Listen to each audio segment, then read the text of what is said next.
I've been running freight on I-64 through West Virginia for 12 years, which in the trucking industry means I've crossed the Allegheny Mountains approximately 3,000 times, the eastbound climb from the Kanawha Valley to the summit and the westbound descent back into the valley, constituting the particular stretch of interstate that every driver who runs this corridor knows intimately, and that every driver respects because the terrain demands respect. The grades steep enough that loaded trucks lose speed on the climbs and gain speed on the descents, and the curves frequent enough that the combination of weight and momentum and grade produces the conditions that fill the runaway ramps. With the trucks of drivers who didn't respect the terrain enough, the corridor runs from Charleston east to the Virginia border, approximately 60 miles of mountain interstate that crosses the Allegheny Plateau through terrain that required the engineers who built the highway to cut through ridges and bridge valleys and construct the particular infrastructure, mountain interstate travel, the truck lanes and the runaway ramps, and the chain-up areas and the way stations that the state uses to monitor the commercial traffic that uses the corridor. The way stations are fixtures of the drive, the particular landmarks that truckers use to track their progress, the stations appearing at predictable points on the route, the lights visible from the highway, the scales either open or closed, the signs either directing trucks to enter or allowing them to bypass, the routine of commercial vehicle enforcement operating as a background element of the driving experience that is as automatic as the shifting of gears on the grades.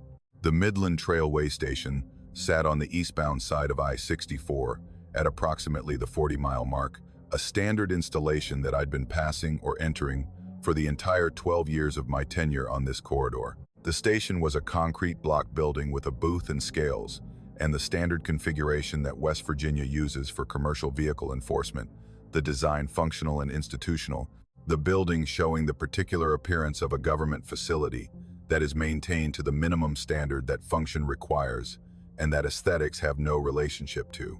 I'd been weighed at that station maybe 200 times, the routine of pulling onto the scale and sitting while the officer checked the weight and the credentials and the load documentation, the particular interaction between trucker and enforcement that is cordial and efficient, and that both parties want to conclude as quickly as possible so the truck can get back on the highway and the officer can process the next vehicle.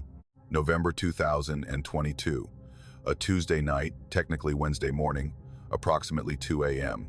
I was running a load of manufactured goods from a distribution center in Huntington to a warehouse in Staunton, Virginia, the standard overnight run that I made twice a week on this corridor, the timing designed to put me at the warehouse when the receiving dock opened at 6 a.m.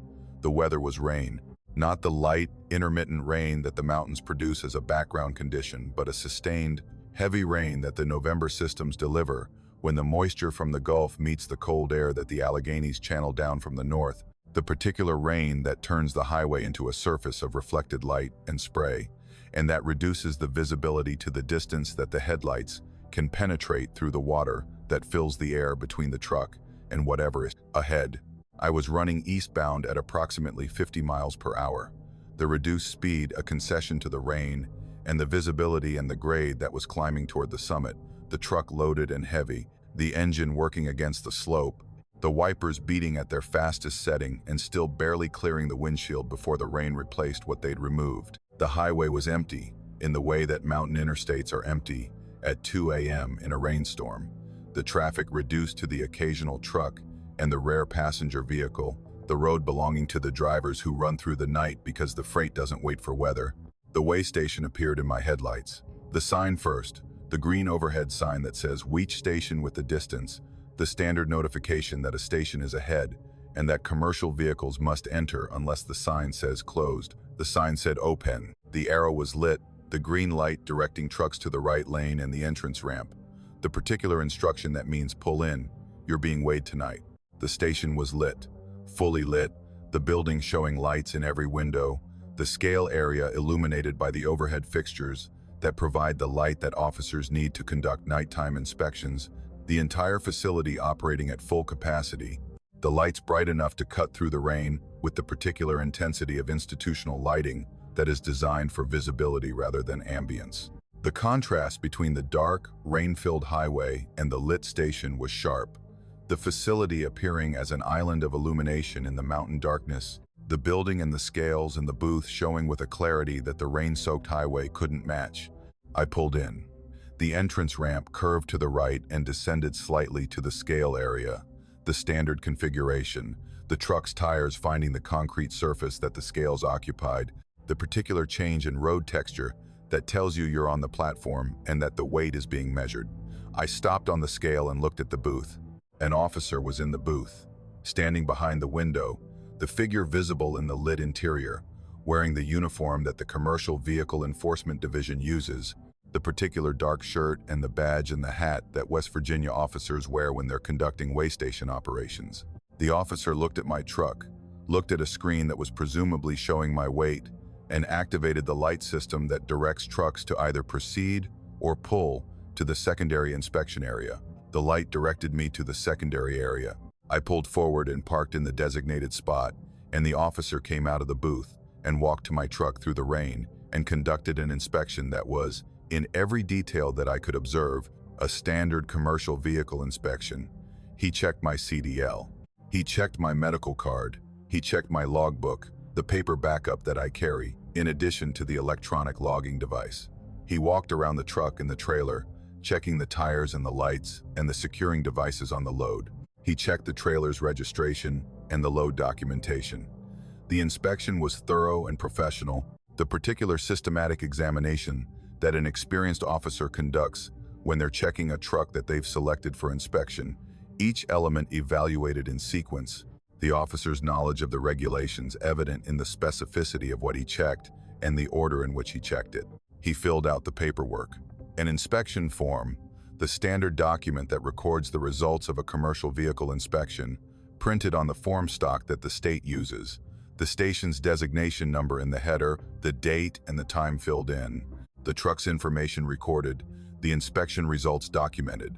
The form was standard. The printing was standard. The format was identical to every inspection form I'd ever received at every weigh station in West Virginia in 12 years of driving. He signed it.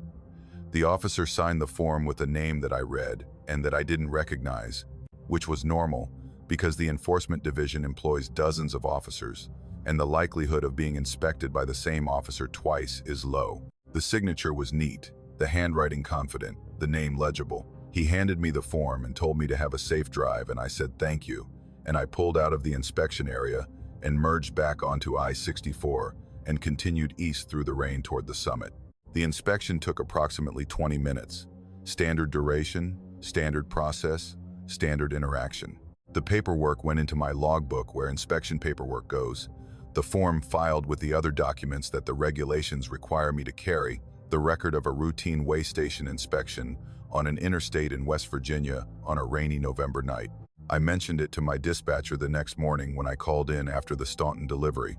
Mentioned it in passing, the way you mention a weigh station inspection, as a detail of the run rather than as a significant event, the particular casualness of a trucker noting that he was weighed and inspected on a corridor where being weighed and inspected is a regular occurrence. My dispatcher was quiet, the particular quiet of a person processing information that doesn't match what they know. He said the Midland Trail weigh station had been closed for renovation since September. He said the building was under construction. He said the scales had been removed. He said the power had been disconnected from the facility and that no commercial vehicle enforcement operations were being conducted at that location. I told him I'd been there 12 hours ago.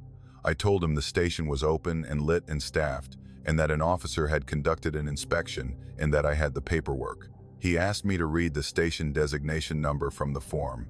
I read it. He confirmed it was the Midland Trail Station's number. He asked me to read the officer's name. I read it. He said he'd check with the Enforcement Division. He called me back that afternoon. The name on the form did not match any officer employed by the West Virginia Commercial Vehicle Enforcement Division, not currently and not historically.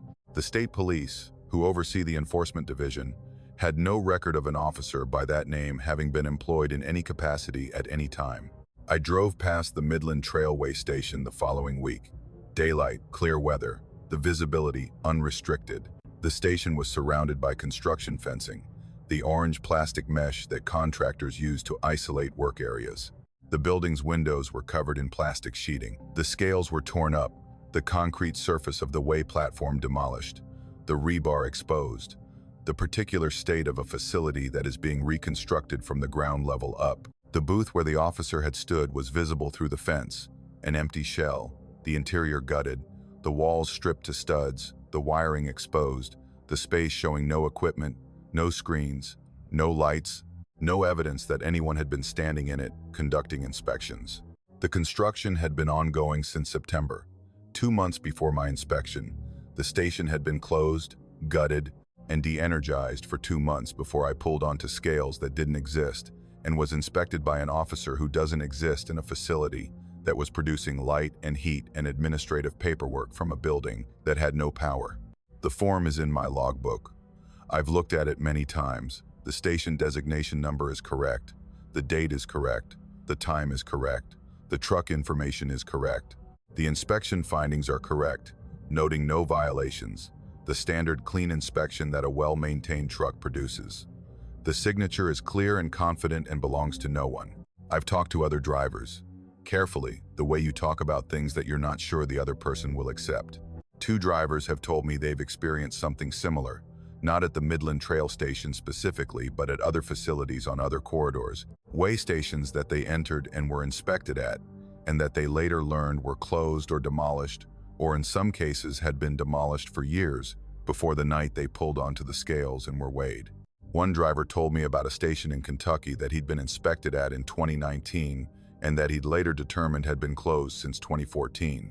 He said the inspection was normal. He said the paperwork was normal. He said the officer was professional and thorough, and that the form in his logbook was stamped with the station's designation number and signed by an officer who wasn't in the state system.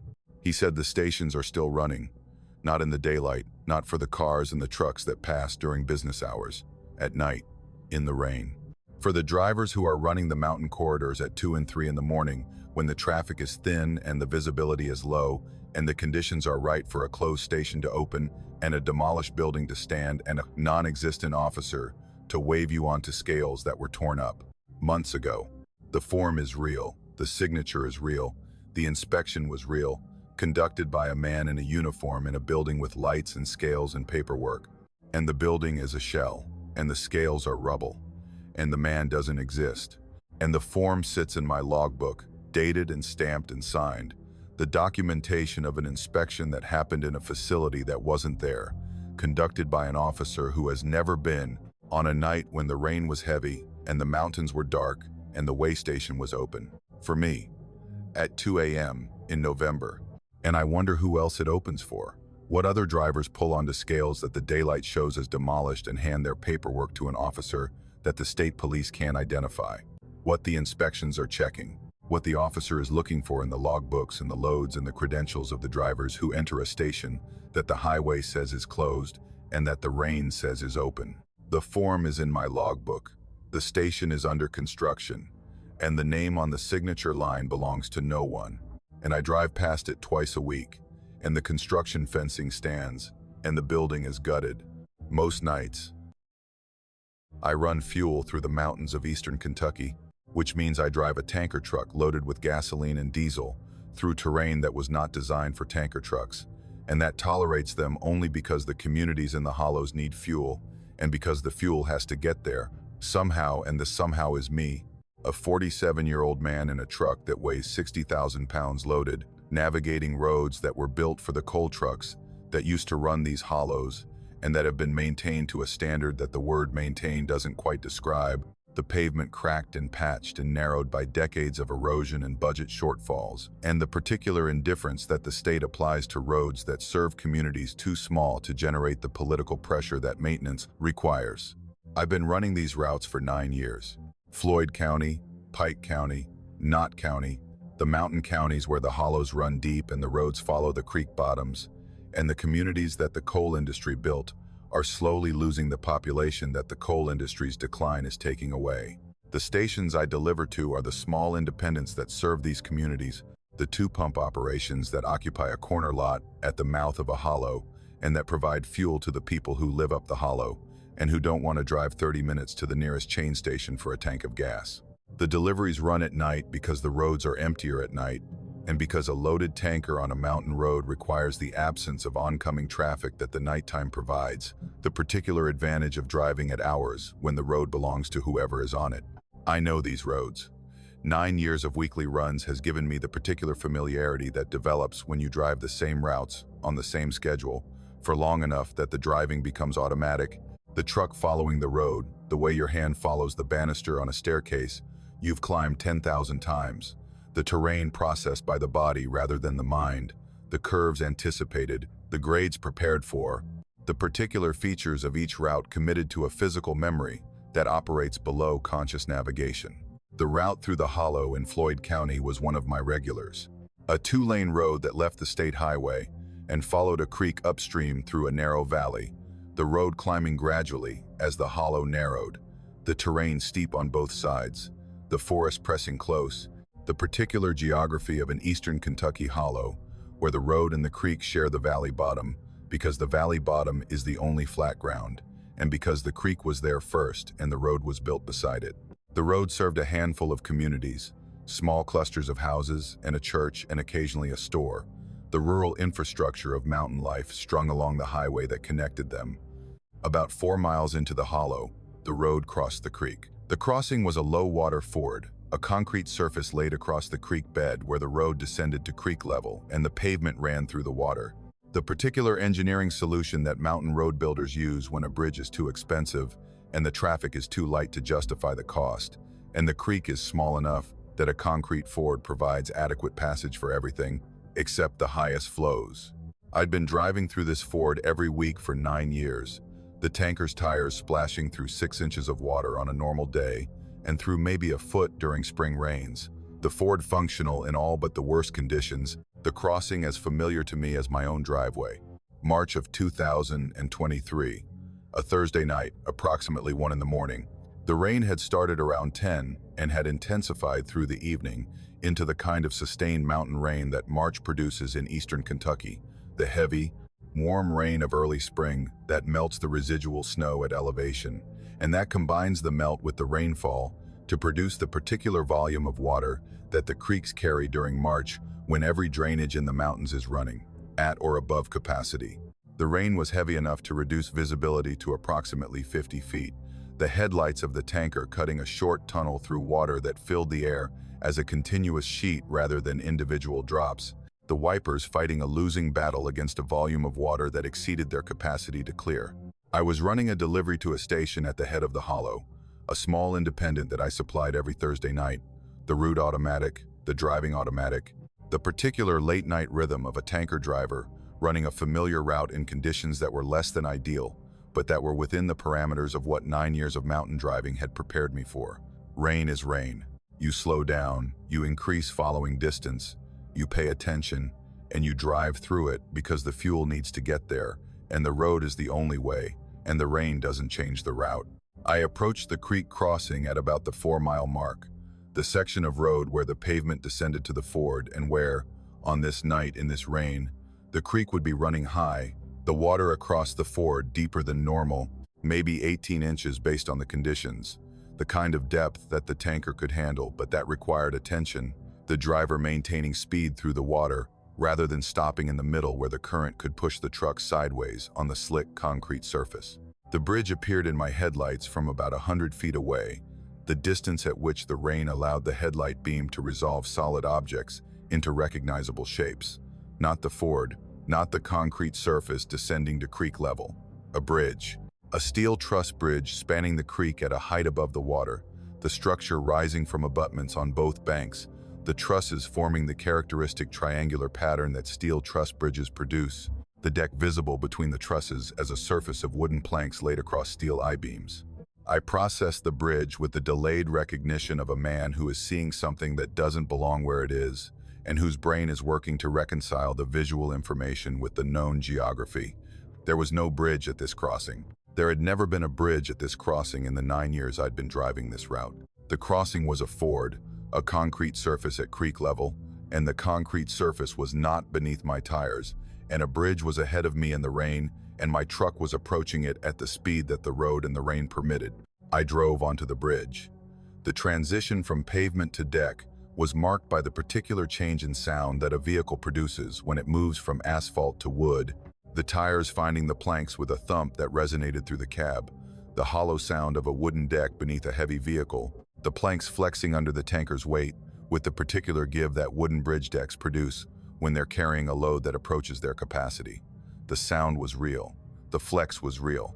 The bridge was bearing 60,000 pounds of truck and fuel, and the deck was responding to the weight with the physical behavior of a real structure under real load.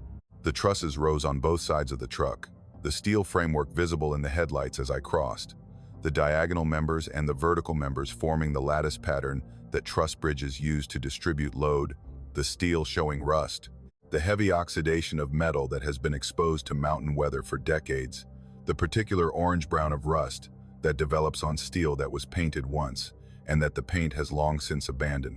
The trusses were substantial, the members thick, the joints riveted rather than bolted, the construction showing the particular techniques of a bridge built in an era when steel was shaped by hand and assembled by rivets, and when the engineering was conservative and the structures were overbuilt because the builders understood that the mountain terrain would test whatever they constructed. The deck was maybe 60 feet long. I crossed it in maybe 4 seconds, the tanker rumbling across the planks with the heavy percussion of a loaded truck on a wooden surface, each plank producing its individual note as the tires passed over it. The cumulative sound, a sustained drum roll that I felt through the steering wheel and the seat and the floor of the cab, the bridge vibrating with the passage of the tanker in the way that bridges vibrate when they're doing their job. I came off the bridge on the far side, and the pavement was there, the road continuing up the hollow, the transition from deck to asphalt, marked by the return of the smooth tire noise that pavement produces, the bridge behind me in the rain, the crossing completed. I continued up the hollow and completed the delivery, and drove back down the hollow and crossed the ford on the return trip. The concrete surface, under maybe a foot of water, the tanker splashing through the creek at the crossing that I'd been using for 9 years. And that was the crossing I expected, and that was there, on the return trip, where it had always been. I didn't process the discrepancy that night. The rain and the fatigue and the particular focus that a nighttime tanker run in the mountains demands occupied the cognitive resources that the discrepancy required. The bridge filed away in the part of the brain that holds things it hasn't categorized yet. The experience stored without analysis, the memory intact but unexamined. The following Thursday, daylight, clear weather. I drove the same route to the same station at the same 4-mile mark where the road crossed the creek. The ford was there. The concrete surface, the water running across it at its normal march depth, the crossing exactly as it had been for 9 years, the low water ford that the county maintained and that every vehicle on this road used. No bridge, no abutments, the concrete or stone structures that bridges rest on and that remain after a bridge is removed, the particular evidence of a bridge that once stood at a crossing and that has been demolished. No marks on the banks where abutments would have been seated, no approach ramps, the graded sections of road that rise to meet a bridge deck. The banks on both sides showed the normal configuration of a ford crossing, the road descending to creek level and crossing and ascending on the other side, the geometry of a crossing that has been a ford for as long as the road has existed at this location. I asked the county road department. I drove to the county offices in Prestonsburg and I asked the engineer who manages the road system in this section of Floyd County whether a bridge had ever stood at the creek, crossing at the 4-mile mark of the road through the hollow. He pulled the records. He showed me the file. A bridge had stood at that crossing from 1934 to 1978.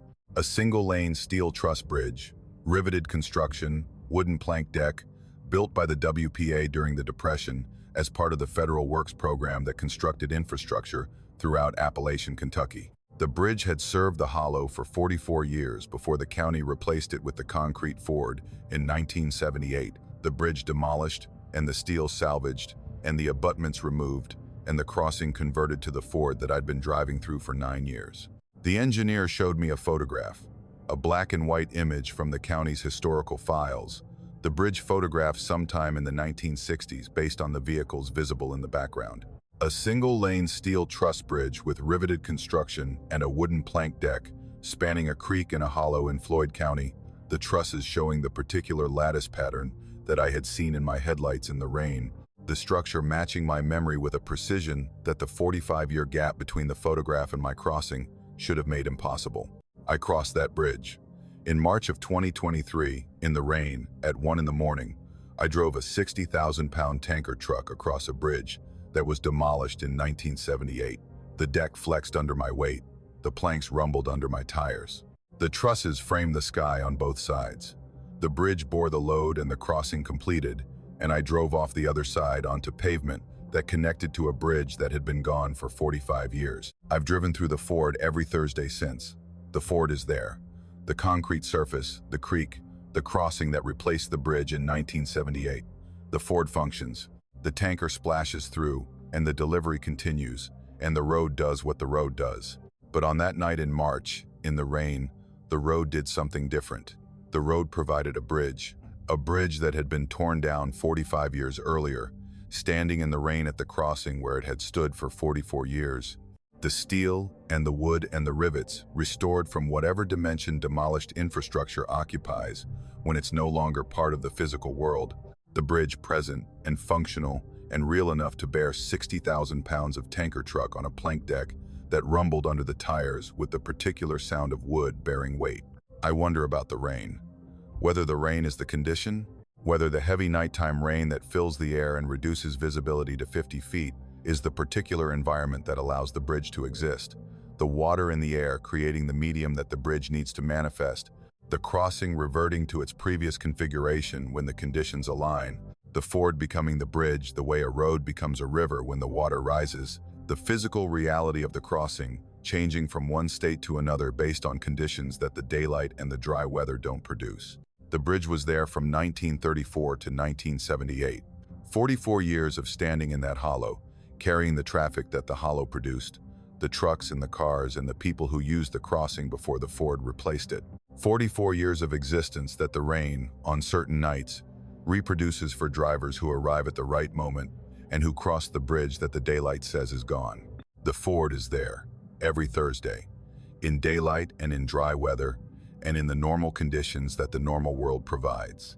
But the bridge is there too, in the rain, at 1 in the morning. For whoever arrives at the crossing when the water fills the air and the visibility drops to 50 feet and the hollow decides to show what it held before the ford was poured and the bridge was demolished and the steel was salvaged. The planks rumbled under my tires, the deck flexed under my weight, and the bridge was real as the ford that replaced it, as real as the rain that brought it back. And the crossing holds both, the ford and the bridge, the 1,978 and the 1,934, the concrete and the steel, and the rain decides which one you get. UNTOLD, structural beams and plate and rebar, and the particular inventory of metal that construction sites consume in quantities that require a flatbed trailer and a truck with enough horsepower to pull 40,000 pounds of steel up a mountain. Grade, without losing speed in the curves, where losing speed means losing momentum, and losing momentum on a loaded flatbed on a mountain road means the kind of situation that ends with a call to a tow company and a conversation with a dispatcher that nobody wants to have. I've been running these loads through the mountains of Southwest Virginia for 11 years, the routes taking me through terrain that the steel industry and the construction industry require me to cross, the ridges and the hollows of the Allegheny Mountains, providing the obstacles that the loads and the truck and the roads and I navigate together in the particular partnership that mountain trucking demands. The routes are secondary highways, not interstates, not the 4-lane divided roads that the trucking industry prefers and that the mountain terrain of Southwest Virginia doesn't provide for the distances that my deliveries cover. 2-lane roads, the state and county highways that follow the creek bottoms through hollows and climb the ridges through switchbacks, and that were designed for the coal trucks that built the economy of this region and that have been maintained at a standard that varies from adequate to theoretical depending on the county and the season and the particular relationship between the road budget and the terrain's determination to reclaim what the graders have scraped. Buchanan County is the western edge of Virginia, the county that sits on the Kentucky border, and that contains some of the most remote terrain in the state, the hollows running deep and narrow between ridges that climb to 3,000 feet, the roads following the creek bottoms through valleys that are barely wider than the pavement and the creek that the pavement shares the valley floor with. The county lost population when the coal industry declined and has continued losing it since. The houses in the hollows thinning, the communities shrinking, the roads serving fewer people with each passing year, but maintaining the same lengths and the same grades and the same curves that they've always had because roads don't shrink when populations do. The route through the hollow was one I drove maybe twice a month, a two-lane road that connected a steel fabrication shop in the county to a state highway that would take me east toward the delivery site. The road followed a creek through a hollow that was typical of Buchanan County, steep-sided, heavily forested, the road and the creek sharing the valley bottom, the forest pressing close on both sides, the tree line beginning at the shoulder and climbing the slopes with the particular density that Appalachian hardwood maintains in hollows, where the moisture and the shade produce the conditions that maximize growth. October of 2022, a Wednesday night, approximately 1 in the morning. I'd loaded at the fabrication shop in the late afternoon and had spent the evening in the cab waiting for the rain to ease, which it didn't. The October storm system, maintaining its output with the steady persistence that mountain weather produces when the conditions lock in and the moisture continues, and the terrain channels the rain into the hollows and the hollows hold it. The rain was not extreme, not the flooding rain of spring, but steady and heavy enough to reduce visibility to a distance that made the headlights feel inadequate, the beams penetrating maybe 60 to 80 feet of rain-filled air before the water scattered the light into a diffused glow that showed shapes but not details.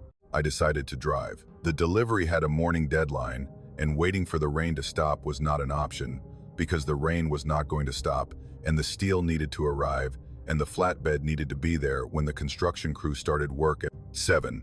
I pulled out of the shop yard and turned onto the county road and entered the hollow with the loaded trailer behind me and the rain ahead of me and the particular resignation of a mountain trucker who has been driving in conditions like this for 11 years and who knows that the conditions are the conditions and that the driving is the driving and that the two happen simultaneously, whether you'd prefer them to or not. The hollow was dark, the particular darkness of a mountain hollow at 1 in the morning in rain, the sky blocked by clouds, the ridges blocking whatever ambient light the sky might have produced, the forest on both sides absorbing what the headlights put out and returning nothing, the road existing as a lit strip in an environment of total darkness, the truck moving through the hollow the way a submarine moves through deep water, the lights showing only what was immediately ahead and the darkness beyond the lights absolute. I was driving at approximately 40 miles per hour, a speed that balanced the delivery deadline against the visibility and the road conditions and the loaded weight of the trailer, the particular calculus that mountain trucking requires at every moment, the speed adjusted to the terrain and the weather and the load and the road surface and the dozen other variables that the mountains impose on the practice of moving heavy objects through steep terrain. I noticed the movement at about the 2-mile mark. In my peripheral vision, on the right side of the truck, at the tree line, a darkness that was moving. Not the static darkness of the forest, which was a wall of unmoving black at the edge of the headlight range. A moving darkness, a shape that was darker than the dark forest behind it, and that was traveling in the same direction I was traveling, parallel to the road, in the tree line, at a pace that was matching my speed. The first few seconds I attributed it to the rain. Rain on a windshield creates visual artifacts, the streaks and the distortions that water produces on glass when it's flowing faster than the wipers can clear it, the particular visual noise that rain generates and that the brain has to filter in order to extract the useful information from the distorted image. I thought the movement was a visual artifact produced by the rain on the passenger side window, the water creating the impression of motion in the tree line that wasn't there. It wasn't rain. The shape maintained its position as I drove, the movement consistent, the dark form tracking alongside my cab at the tree line, with a steadiness that rain artifacts don't produce. Rain artifacts shift and dissolve and reappear. This shape held its position relative to my truck, with the particular constancy of something that was maintaining pace intentionally, the dark form moving through the forest at my speed, at my position, in the tree line that was maybe 10 feet from the edge of the road. I looked right. Directly, turning my head from the road ahead to the passenger window, the conscious decision to look at what my peripheral vision had been tracking. The shape was there, in the tree line, visible through the rain-streaked passenger window, a dark form that was tall, taller than the understory vegetation that grew at the forest's edge. The top of the shape visible above the rhododendron and the laurel that lined the road, and that grew to maybe 6 or 7 feet. The shape extended above that vegetation, the top of it showing against the slightly less dark background of the upper forest, where the trunks were spaced further apart and where the ambient darkness was fractionally lighter than the darkness of the dense understory. The shape was running. The movement was fluid. The particular motion of something that was covering ground at speed. The body moving through the forest with a continuity that said running rather than walking, the pace matching 40 miles per hour, which is a speed that no human can sustain and that no animal I know of can sustain through dense forest for any distance. The vegetation that the shape was moving through, representing obstacles that any running organism would have to dodge or jump or push through, and that this shape was passing through without any visible interruption in its stride. I watched for maybe 3 seconds before returning my eyes to the road. 3 seconds of direct observation through a rain-streaked window at a shape that was running in the tree line at 40 miles per hour, with a fluidity that the terrain should have made impossible. The shape was dark, featureless in the rain and the night, showing no detail beyond its outline, the size and the height and the movement visible, but the specifics, clothing or fur or skin or any surface characteristic, invisible in the conditions.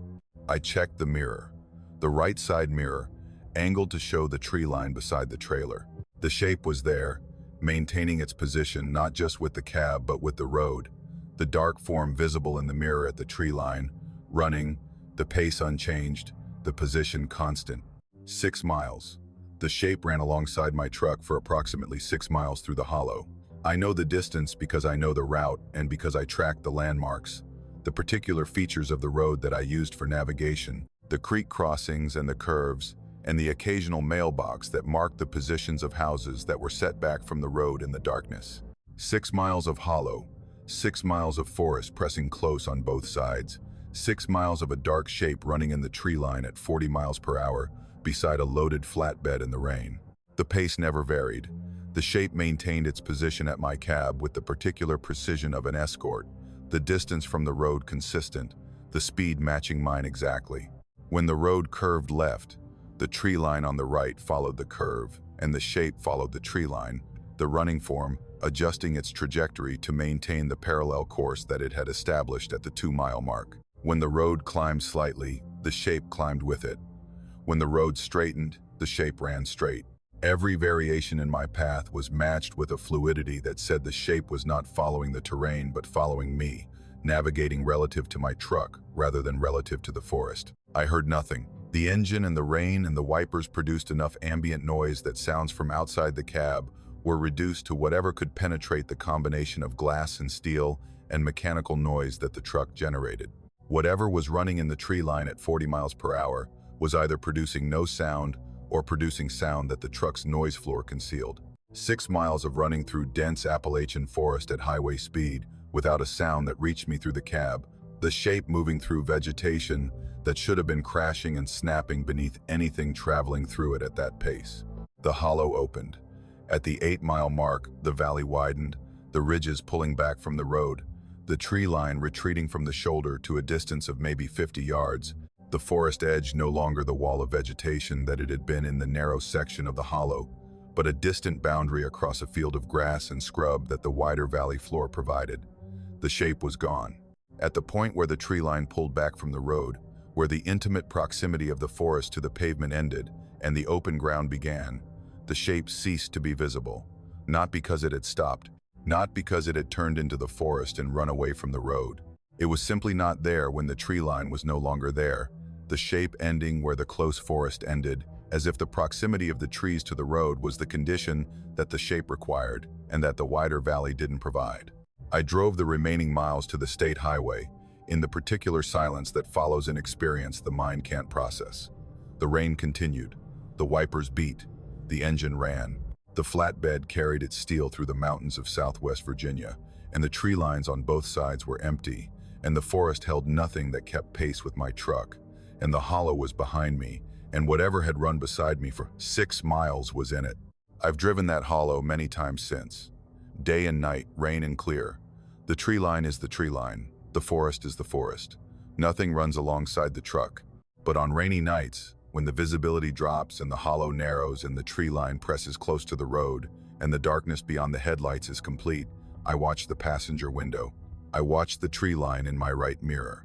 I scan the edge of the forest at the limit of the headlight range for the dark shape that is taller than the understory and that moves with a speed and a fluidity that the forest should prevent and that the forest, on one night in October, did not prevent. 6 miles, 40 miles per hour, in the rain, in the tree line, running, and the hollow holds what it holds. And the rain fills the air with water that reduces the world to the distance the headlights reach, and the tree line presses close on both sides. And the truck moves through the hollow carrying its load. And some nights, something moves with it, matching speed, matching position, running in the dark beside the road with a patience that doesn't tire, and a pace that doesn't slow, and a presence that the rain reveals and the daylight denies. And the hollow ends, and the valley opens, and the shape is gone, until the next rain, and the next hollow, and the next time the tree line presses close enough for something to run alongside the truck in the dark. I've been running the I-77 corridor through West Virginia for 16 years, the north-south route that crosses the southern coalfields between Princeton and Charleston, through terrain that the interstate handles with the engineering solutions that mountain interstates require, the long grades and the tunnels and the bridges, and the particular infrastructure of a highway that was punched through the Appalachian Mountains because the traffic demanded it, and that the mountains tolerate with the particular patience of a landscape that will be here after the highway is gone. The corridor is my office, the cab of the truck, the room where I spend more waking hours than any other room in my life, the highway unrolling beneath the wheels, with the repetitive familiarity of a job that is measured in miles and in years, and in the particular accumulation of experience that 16 years of driving the same route produces. The truck stops along the corridor are my landmarks, not the mile markers or the exit signs or the features that the highway provides for navigation, but the fuel stops and the diners and the parking areas that constitute the infrastructure of the trucker's world. The particular network of establishments that exist to serve the people who drive the trucks that keep the freight moving. I know every stop between Princeton and Charleston. I know which ones have good food, and which ones have clean restrooms, and which ones have parking that accommodates a 70-foot rig without requiring the kind of maneuvering that turns a fuel stop into a geometry problem. 16 years of stopping at the same places has converted them from businesses into something closer to waypoints, the specific locations where the driving pauses and the human needs are addressed, and the driving resumes. The truck stop near Beckley was one of the old ones, not a chain, not the corporate travel centers that have been replacing the independents along the interstates for the past 2 decades. An independent, the kind of truck stop that an individual or a family built in the 1970s or 1980s, when the interstate was new and the traffic was growing, and the economics of serving truckers was favorable enough to justify the construction of a fuel island and a diner and the particular infrastructure that truckers require. The stop showed its age in the way that independent truck stops show their age. The building functional but dated, the fixtures from a previous decade, the signage hand-painted, the particular patina of a business that has been maintained but not modernized, the owner investing enough to keep it operational and not enough to make it contemporary. The diner was attached to the fuel building, the standard configuration, a room with booths along the windows and a counter with stools and a kitchen behind the counter, and the particular smell of coffee and fried food that truck stop diners produce, with a consistency that transcends geography. The same smell in West Virginia that it is in Tennessee, that it is in Ohio, the universal olfactory signature of a place where truckers eat at 3 in the morning. January of 2023. A Thursday night, technically Friday morning, approximately 3 a.m. The weather was freezing rain, the particular winter hazard that the West Virginia mountains produce when the temperature at the surface is below freezing and the temperature aloft is above, the rain falling as liquid and freezing on contact with every surface it touches, coating the highway and the bridges and the trucks and the buildings with a layer of ice that accumulates at a rate that converts a drivable road into an undrivable one within minutes. The conditions were bad enough that the highway department had issued an advisory recommending that commercial vehicles exit the interstate until the treatment crews could address the ice, the particular advisory that truckers take seriously because freezing rain on a mountain highway loaded to 80,000 pounds is the specific combination of conditions that produces the accidents that end careers and sometimes end more than careers. I pulled off at the Beckley stop around 3. The parking lot was empty, which was unusual for a truck stop on the interstate at any hour, but which the freezing rain explained, the other trucks having pulled off at stops further south before the ice reached its current intensity. My rig was the only vehicle in the lot, the cab and the trailer, already showing the glaze of ice that the rain was depositing on every horizontal surface. I killed the engine and sat in the cab for a moment and looked at the diner. The lights were on, the interior visible through the windows that faced the parking lot, the booths and the counter and the coffee station showing in the warm fluorescent light that the diner produced, the particular amber glow of a lit interior seen through rain-streaked glass.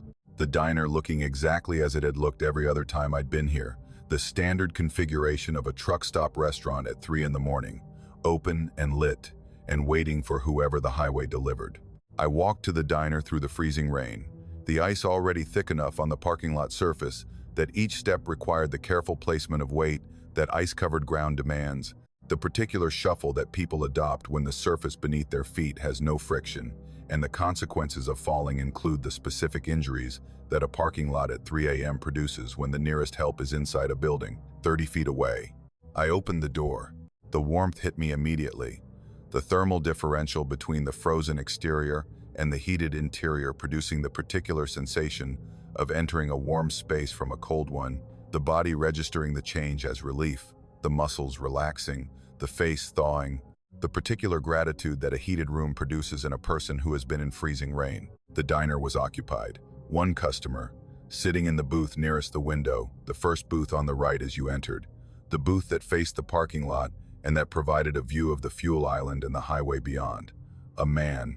Work clothes, the heavy cotton and the insulated jacket that outdoor laborers wear in the winter mountains, the particular uniform of a man who works with his hands in cold weather, the clothing functional and worn, and showing the particular use patterns that daily wear produces. He was sitting with his hands around a coffee cup. The cup was white, the standard ceramic that truck stop diners use, the cup positioned between his hands on the table surface, his fingers wrapped around it in the particular grip that people use when they're warming their hands on a hot cup, the posture of comfort and familiarity, a man sitting with his coffee in a diner at 3 in the morning, the way men have been sitting with their coffee in diners at 3 in the morning since diners existed. He did not look up when I entered. The door opening, the cold air entering the warm space, the particular disturbance that an arriving customer creates in a small diner, none of it produced a response from the man in the booth. He sat with his coffee and his stillness, and he did not raise his eyes from the cup, and he did not turn his head toward the door, and he did not acknowledge in any way that another person had entered the space. I sat 3 booths down. The particular spacing that strangers maintain in diners at 3 in the morning, close enough to be in the same space, and far enough apart to establish that the proximity is coincidental rather than social, the particular geography of diner seating that says we are both here and we are not together. The waitress appeared from the kitchen, a woman of maybe 50, the particular type that independent truck stop diners employ, experienced and efficient and possessed of the specific professional demeanor that a woman develops when she has been serving food to truckers at 3 in the morning for enough years that the work has become automatic and the customers have become interchangeable. She brought me a menu and a coffee without my asking for the coffee, the default offering that diners provide to anyone who sits down at 3 a.m., the assumption that coffee is why you're here and that the food is secondary. I ordered a burger and fries, the standard 3 a.m. order that the diner's menu provided and that the kitchen could produce in the 15 minutes that the cooking required. The waitress took the order and went to the kitchen, and I sat with my coffee and I looked at the man in the booth by the window. He had not moved. In the time between my entering the diner and the waitress taking my order, maybe 5 minutes, the man had not changed his position. His hands were around the cup. His head was inclined slightly downward, the posture of someone looking at the cup or at the table or at nothing. His body was still in the particular way that bodies are still when the person occupying them has achieved a state of rest so complete that the small, unconscious movements that living bodies constantly produce, the shifting of weight, the adjustment of posture, the particular restlessness that even a resting human generates, All of it was absent. He sat with the stillness of a photograph. The coffee in his cup was not steaming. I noticed this with the particular attention of someone who has spent 16 years drinking coffee in truck stop diners, and who knows what a hot cup of coffee looks like, and what a cold cup looks like, and who can tell the difference from across a room. Hot coffee steams in the air of a diner. The temperature differential between the coffee and the room produces visible vapor that rises from the surface in the particular curl that hot liquids produce in cool air. The man's coffee was not producing vapor. The cup was full, the coffee visible at a level just below the rim, the surface still and dark and showing no thermal activity. The waitress brought my food. I ate. The man sat in his booth and did not move. 15 minutes of eating, the time measured by the progress of the burger and the fries from plate to consumption, and the man's position did not change by any measurement I could detect. The hands on the cup, the head inclined, the body holding its perfect stillness. I asked the waitress. I waited until she came to refill my coffee, and I asked with the casual tone that the question seemed to warrant, nodding toward the booth by the window. I said, "Has he been here long?" The question delivered with the particular lightness of a man making conversation about a fellow customer. She looked at the booth. She looked directly at the booth where the man was sitting, her eyes tracking from my nod to the window booth with the particular directional attention of a person following an indication, the gaze landing on the booth and the man in it and the coffee cup in his hands. She said, "What customer?" The words arrived with the particular flatness of a genuine question, not a joke, not a deflection, but the honest inquiry of a woman who had looked at the booth and who had seen what the booth contained and who was reporting that the booth contained nothing that the word customer applied to. I looked at the booth. The man was there, sitting in the same position with the same cup and the same stillness that he'd maintained since I'd arrived. I was looking at him. The waitress was looking at the same booth, and the waitress saw nothing. I said, "The guy in the first booth." By the window, the clarification specific enough that the error, if there was an error, would be corrected by the specificity. She looked again. The same direction, the same booth, the same line of sight that terminated at a man sitting with a coffee cup in a truck stop diner at 3 in the morning. She said, "That booth's empty, honey." She said it with the particular patient tone that service workers use when a customer is confused, and when the confusion needs to be addressed without making the customer feel foolish. I looked at the man. The man sat in the booth. The coffee cup was in his hands. The stillness was complete. I ate the rest of my food. I paid the check. I put on my jacket and walked toward the door, and I passed the booth, and I looked at the man, and the man was there, 3 feet from me. The work clothes and the jacket and the hands on the cup, and the particular presence of a body in a booth that the waitress who worked 3 feet from him every night could not see. He did not look up as I passed.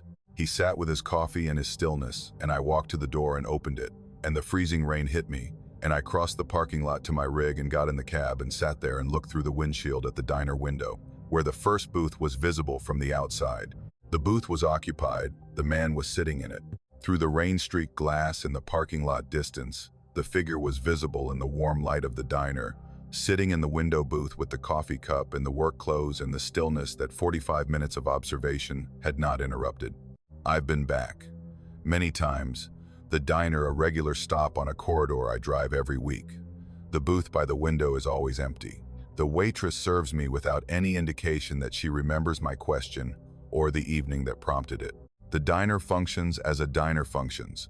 The coffee and the food and the 3 a.m. service provided to whatever truckers the highway delivers. The booth is empty. The waitress confirms it with the obliviousness of a woman who has never seen anything in the window booth that required her attention. But on a January night during freezing rain, a man sat in that booth with a cup of coffee that wasn't hot, and a stillness that wasn't rest, and a presence that I could see, and that the woman who worked beside him could not. And I wonder how many nights he sits there. In the booth by the window, facing the parking lot, the coffee in his hands, the stillness, absolute. Sitting in a diner that is lit and open and staffed, and that serves the truckers who come in from the highway without ever serving him, the waitress passing his booth without acknowledgement, the coffee never refilled, because the coffee was never ordered, because the customer in the window booth doesn't exist for anyone who works there. He exists for me. On one night, in one diner, during freezing rain, a man was sitting in a booth, and I could see him, and no one else could. And the booth is empty now, every time. And the coffee cup is gone. And the work clothes are gone. And the man is gone. Except he isn't. He's in the booth, at 3 in the morning, with his coffee, in the diner that is lit and open, and that holds him the way diners hold everyone who sits in them, with warmth and light, and the particular welcome that a diner provides at 3 a.m. to whoever walks in from the cold, even the ones the waitress can't see.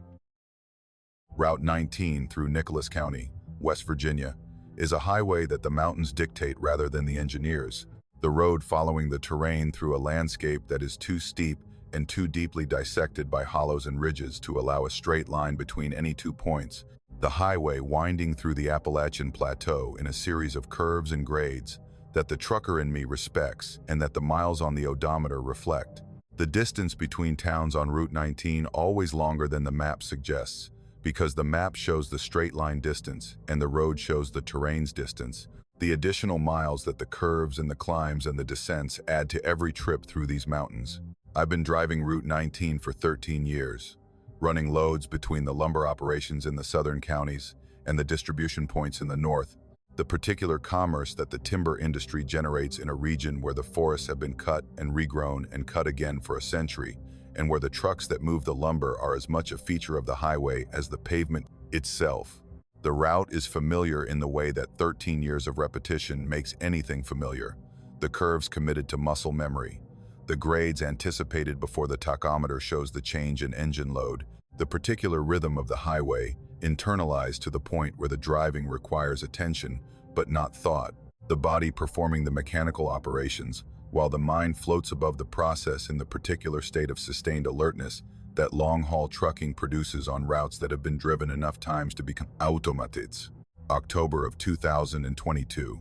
A Saturday night, approaching midnight, the highway showing the particular emptiness that Route 19 produces at that hour on a weekend, the local traffic gone, the log trucks parked for the night, the highway belonging to whoever was on it, and to the rain that had been falling since the late afternoon.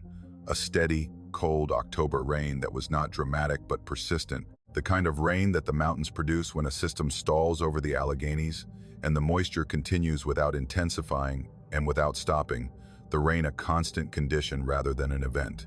I was running north, loaded, a flatbed carrying bundled lumber from a mill in Fayette County to a yard in Lewis County, the load secured with chains and binders and the particular attention that lumber on a flatbed requires, because lumber shifts and because a shifted load on a mountain highway is a problem that the chains and the binders are designed to prevent, and that the driver checks at every stop because the consequences of failure are the consequences that you don't want to experience, and that the regulations exist to prevent. The highway was empty, not the relative emptiness of light traffic, but the absolute emptiness of a road that is carrying no vehicles in either direction. The headlights showing wet pavement and rain, and the tree lines on both sides, and nothing else. The particular solitude of a mountain highway at midnight, when the rain has discouraged whatever traffic the hour hadn't already eliminated. I drove at 50 miles per hour, the speed that the rain and the load and the road conditions permitted, the wipers beating their rhythm on the windshield, the engine maintaining its tone, the truck moving through the night with the particular isolation of the only vehicle on a highway that extends for miles in both directions, without another set of headlights. The headlights appeared at approximately 12:30. In my mirrors, behind me, at a distance that I estimated at about 200 yards. Not one set of headlights, multiple sets. Many sets, the lights appearing in the rear view and the side mirrors simultaneously, not accumulating one at a time, the way traffic builds when vehicles enter a highway from successive on-ramps or driveways, not the gradual assembly of a group of vehicles that happens to be traveling in the same direction. The lights appeared at once, the entire formation materializing in my mirrors in the same moment, as if a switch had been thrown and the highway behind me had gone from empty to occupied in the time between one mirror check and the next. I counted the lights, 8 sets, maybe 10. The rain and the distance made a precise count difficult, the headlights showing as paired points of light in the mirrors, each pair spaced at an equal distance from the pair ahead and the pair behind, the formation maintaining the particular regularity of a convoy, the vehicles traveling in a line with uniform spacing and uniform speed, the kind of formation that military convoys and commercial hauling operations produce. and that casual traffic never does, because casual traffic doesn't maintain equal spacing for any distance. The headlights were wrong. Not wrong in their position or their formation or their brightness, wrong in their color. Modern headlights produce a white or blue-white light, the color temperature of halogen and LED technology that the automotive industry adopted in the 1990s, and that has become universal in the decades since. The headlights in my mirrors were warm, a warm white that shaded toward yellow, the particular color that sealed beam headlights produced, the incandescent bulbs that automotive lighting used before the halogen transition, the lights that vehicles carried in the 1960s and the 1970s, and that have been functionally extinct on operating vehicles for decades. The lights were round, not the rectangular or shaped headlight configurations that modern vehicles use, but the round sealed beam units that were standard before the regulations changed and before the manufacturers began designing headlight shapes to match the body styling of the vehicles they illuminated. Round, warm white headlights, 8 to 10 pairs, in a convoy formation, maintaining 200 yards of distance behind a flatbed truck on Route 19 at midnight in October in the rain. I watched them. The mirrors provided a continuous view of the formation as I drove, the lights holding their positions with the rigid precision of vehicles that were either connected by physical linkage or operated by drivers who were maintaining formation with a discipline that exceeded any civilian traffic pattern I'd ever observed. The spacing between each set of headlights was identical, maybe 30 feet, the gap consistent across the entire convoy, the vehicles traveling as a unit rather than as individuals, the formation showing the particular cohesion that says organized rather than coincidental. I maintained my speed, 50 miles per hour, the pace that the load and the rain permitted. The convoy maintained its distance, 200 yards, the gap between my trailer and the lead vehicle of the formation holding steady, the convoy matching my speed with the particular precision that the headlight spacing had already demonstrated, the formation traveling at my pace without closing or falling back, the 200 yards fixed as if the distance were a setting rather than a variable. I slowed to 45. The convoy slowed. The distance held. I accelerated back to 50. The convoy accelerated. The distance held. The formation adjusted its speed to mine, with the instantaneous matching that I'd expected based on the precision of the spacing. The convoy not reacting to my speed changes but accompanying them, the formation and my truck operating as elements of the same system, the speed determined by me and matched by whatever was behind me. 12 miles. The convoy followed me for 12 miles through the rain on Route 19, the formation holding, the headlights maintaining their warm round glow in my mirrors, the spacing unwavering, the distance consistent. 12 miles of mountain highway through forested terrain with no towns, no intersections, no pull-offs. The road running through the particular isolation of Nicholas County at midnight, the convoy and my truck, the only vehicles in a landscape that held nothing but rain and forest and the highway. I tried to see the vehicles.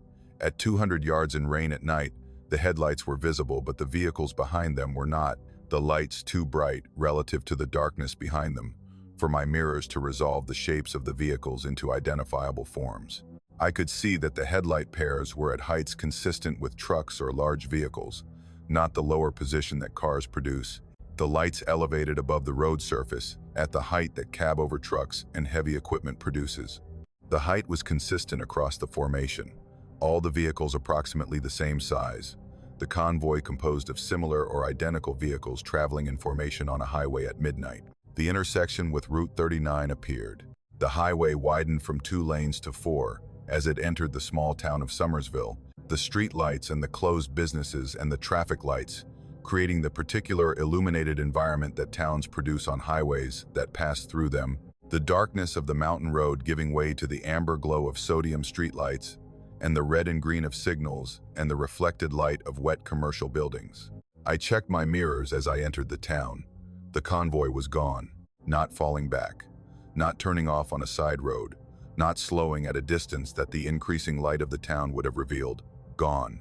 The mirrors showed the highway behind me, the 4 lanes of wet pavement reflecting the streetlights, the rain falling on a road that was empty in both directions, the particular vacancy of a highway at midnight in a small town where nothing is open and no vehicles are moving, and the only light is the infrastructure that the town maintains for the traffic that isn't there. 200 yards of highway behind my truck, where 8 to 10 sets of vintage headlights had been holding formation for 12 miles, showed nothing.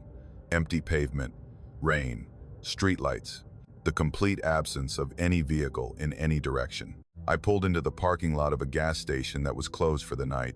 I stopped the truck and I sat in the cab, and I looked at the mirrors, and the mirrors showed nothing, and the highway showed nothing, and the town of Summersville held its midnight quiet around me, while I processed the particular impossibility of a convoy of vehicles with 1960s headlights that appeared simultaneously and maintained formation for 12 miles and disappeared at a town. Convoys don't disappear. Vehicles don't materialize simultaneously on an empty highway. Headlights don't show the color temperature of sealed beam incandescent when sealed beam incandescent hasn't been standard in automotive lighting for 40 years. I've driven Route 19 through Nicholas County many times since that night. The highway is the highway. The rain is the rain. The mirrors show what the mirrors show, which is the road behind me, and whatever is on it, and on most nights nothing is on it except the pavement and the dark. I asked around. The particular careful inquiry that you make in communities where questions about strange things require the right tone and the right context. An old driver, a man who'd been running Route 19 since the 1980s, listened to my description of the convoy and the headlights and the formation and the disappearance at Summersville. He didn't ask me if I'd been drinking. He didn't suggest I'd been tired. He said coal trucks.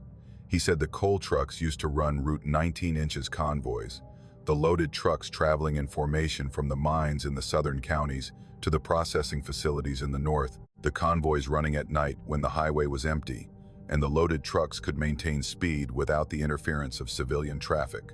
He said the convoys ran through the 1960s and 1970s, the trucks cab-over models with sealed beam headlights, the formations tight, the spacing uniform, the drivers maintaining the discipline that the companies required for efficient transport. He said Route 19 killed a lot of those drivers. The mountain grades and the loaded trucks in the rain and the night, and the particular physics of heavy vehicles on steep roads producing the accidents that the runaway ramps were eventually built to prevent.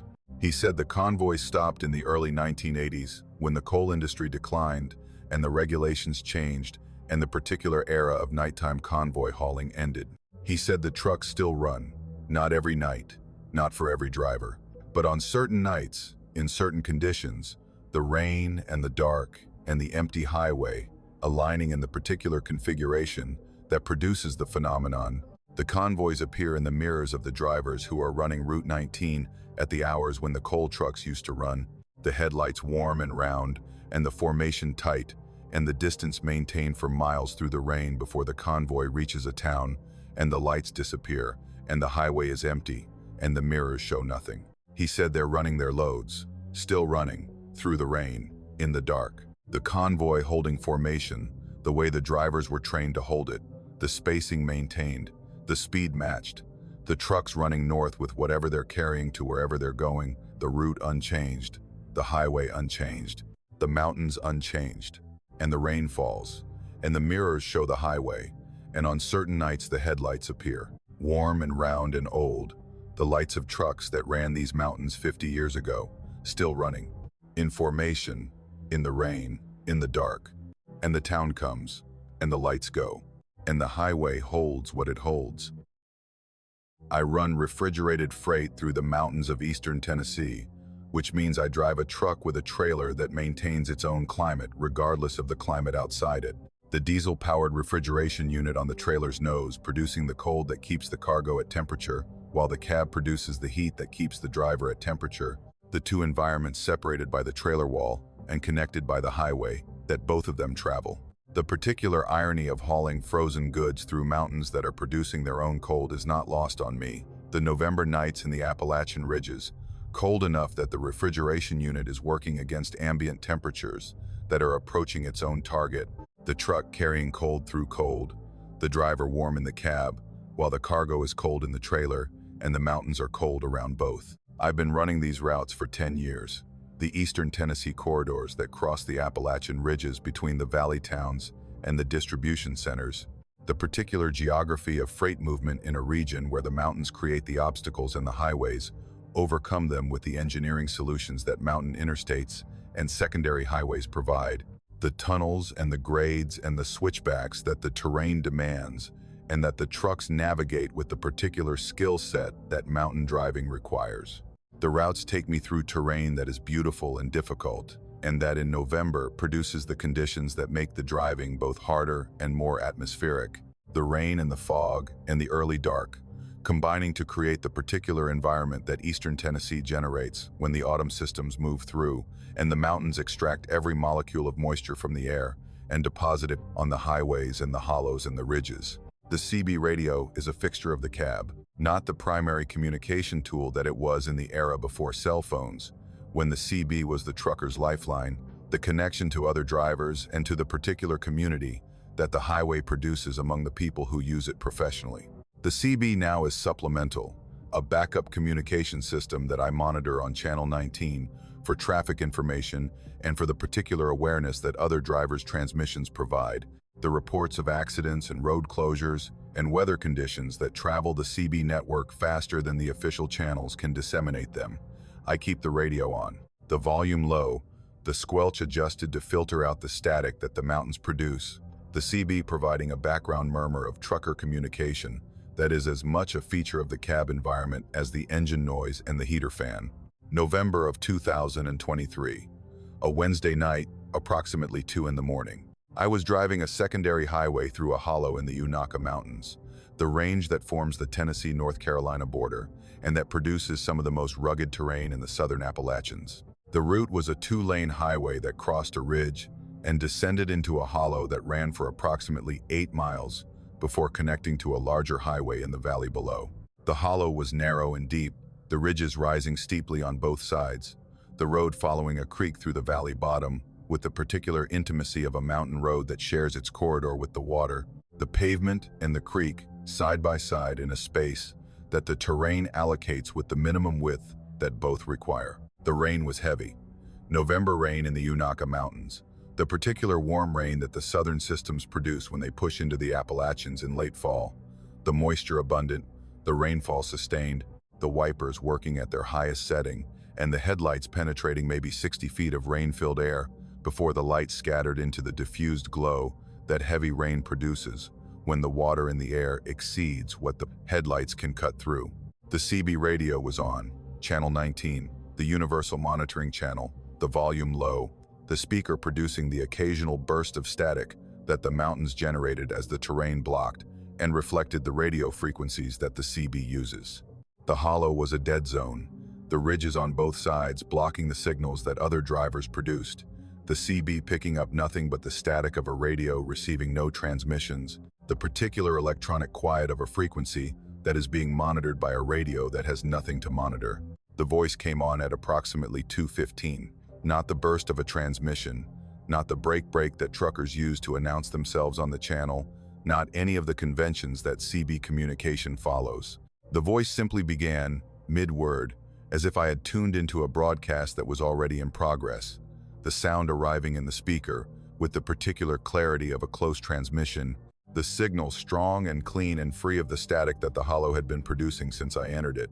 The voice was female, clear, measured, calm, the particular quality of a voice that is reading rather than speaking extemporaneously, the words delivered with the even cadence that a person produces when they are reading from a text and when the text requires no interpretation, the voice serving as a vehicle for the words, rather than an expression of the speaker's thoughts.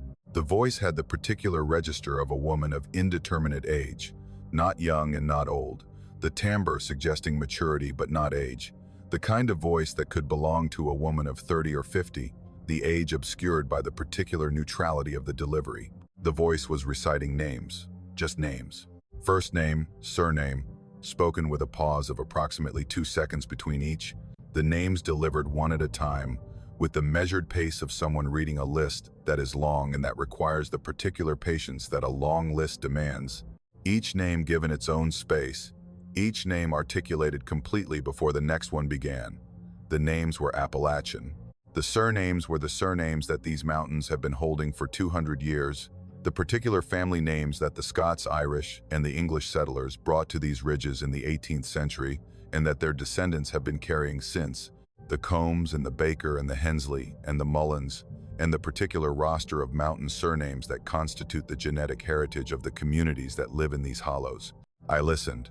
The voice continued, name after name, the recitation steady and unhurried, the pace maintaining its 2-second interval between names, with the particular regularity of a metronome, the list proceeding without interruption, without comment, without any indication of the purpose that the recitation served, or the audience that it addressed.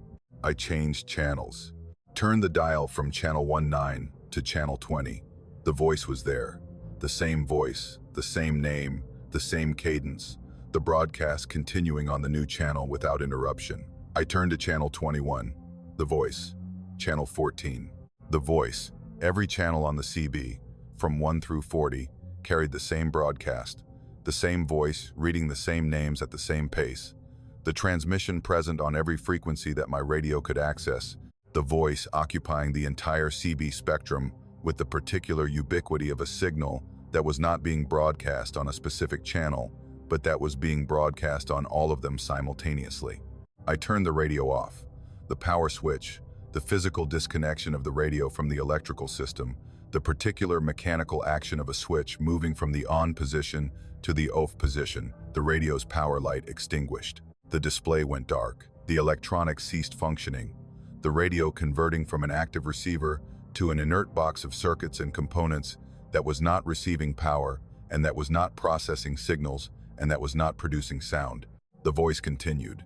From the speaker that was connected to a radio that was not powered, the voice continued its recitation, the names arriving through the speaker with the same clarity and the same cadence that they had maintained when the radio was on, the sound produced by hardware that was not functioning, the speaker generating audio from a source that the radio's electronics were not mediating because the radio's electronics were off. I stared at the speaker, the grill of the CB speaker mounted in the cab's headliner, the small rectangular surface that produces the audio that the radio receives and amplifies, the speaker that should have been silent because the amplifier that drives it was disconnected from power, and the receiver that feeds it was disconnected from the antenna. The voice came through the grill with the particular presence of a sound that is being produced close, the voice not diminished by the radio's deactivation, not degraded, not showing any indication that the source of the sound had been affected by the removal of the radio's power. I wrote names. The pen was in the cup holder, the notepad on the dash where I keep the pad that I use for load numbers and delivery addresses and the incidental documentation that trucking requires. I picked up the pen and I wrote the names as they came, the voice's pace slow enough that I could capture most of them, the 2-second intervals providing enough time to write the surname and the first name before the next pair arrived. I wrote for maybe 10 minutes, capturing the names with the particular urgency of someone who is documenting something that they know they'll need to verify later, the pen moving on the paper, with the focused attention of a man who is listening to something impossible and who is creating the physical evidence that the experience is real. The voice stopped when I exited the hollow. The transition was precise, the voice ceasing at the moment the truck crossed from the hollow into the wider valley where the secondary highway met the larger road, the particular geographic boundary between the narrow drainage and the open valley, serving as the point where the transmission ended, the voice cutting off mid-name, as cleanly as if the hollow's mouth were a switch, and crossing it turned the broadcast off. The radio was silent. I turned it back on. The power light illuminated. The display showed channel 19. The speaker produced the normal static of a CB monitoring an empty frequency. Normal function, the radio operating as a radio operates, receiving and processing and amplifying whatever the antenna delivers, the hardware performing within its design parameters without any indication that it had been producing sound from a deactivated state for 20 minutes. I looked at the notepad. The names were there. My handwriting, the particular scrawl that haste produces when you're writing while driving and listening and trying to capture information that is arriving at a pace that doesn't accommodate neat penmanship. I'd captured maybe 40 names, 40 first name and surname pairs written on a notepad in a truck cab at 2 in the morning in a hollow in the Unaka Mountains. I drove home. The delivery was completed. The load dropped at the distribution center. The paperwork filed. I went home with the notepad and the names and the particular weight of an experience that I couldn't explain, and that the notepad confirmed had happened because the names were there in my handwriting, and the handwriting was produced during the event and the event had produced the names. I researched the names. Not immediately, not with the urgency of a man who needs an answer today. Over the following weeks, in the particular way that mountain research happens, the inquiry conducted through the local channels that the communities provide, the county records and the church records, and the particular oral history that mountain people maintain for the families that have been in these hollows for generations. 7 of the names matched headstones. In a cemetery at the head of the hollow where the transmission had occurred, a small graveyard beside a church that had served the community that once occupied the hollow and that the declining population had reduced to a handful of families, and a church that held services once a month when a circuit preacher came through. The cemetery held maybe 60 graves, the headstones spanning the period from the early 1800s to the present, the particular record of births and deaths that mountain cemeteries maintain for the communities they serve. 7 of the names on my notepad were on headstones in that cemetery. 7 names that I had written while listening to a voice on a CB radio that was turned off, reciting from a list that included the names of people who were buried at the head of the hollow where the broadcast originated. I don't know who the other names belong to. The 40 names on my pad minus the 7 I identified leaves 33 names that I haven't matched to records, names that may belong to people buried elsewhere, or to people whose records the mountain's particular approach to documentation has not preserved, or to people whose identity the voice knows and that the records I've accessed do not. The voice was reading names. The names of the dead, or the names of the living, or some combination that includes both, and that the voice recites with the patient cadence of a list that is being maintained and updated and read aloud in a hollow in the Unaka Mountains at 2 in the morning during the rain. The broadcast transmitted on every frequency and through every radio, including the ones that are turned off, the names arriving in the speakers of whoever is driving through the hollow at the hour when the voice reads and the rain falls and the hollow holds its roll call. I've driven through the hollow since. The radio is quiet. The hollow produces its static and its dead zones, and the particular electronic silence of a drainage that blocks the signals that the ridges won't let through. But the notepad is in my glove box, and the names are in my handwriting, and 7 of them are on headstones at the head of the hollow. And the voice was calm, and the voice was measured, and the voice was reading a list that it has been reading, I suspect, for a very long time. Name by name, in the hollow, in the rain, on a frequency that the radio doesn't need to be on to receive. And the list is long, and the voice is patient, and the names continue, whether anyone is listening or not. I've been driving a logging truck in the mountains of western North Carolina for 14 years, which in the timber industry means I've spent 14 years negotiating the particular relationship between heavy loads and mountain terrain that logging requires.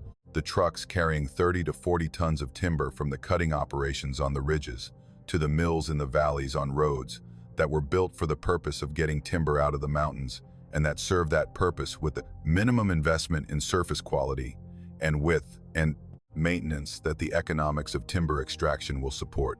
The roads are Forest Service roads, built and maintained by the federal government on national forest land, the surfaces ranging from reasonable gravel to theoretical gravel to bare earth that the rain converts to mud and the traffic converts to ruts and the winter converts to ice.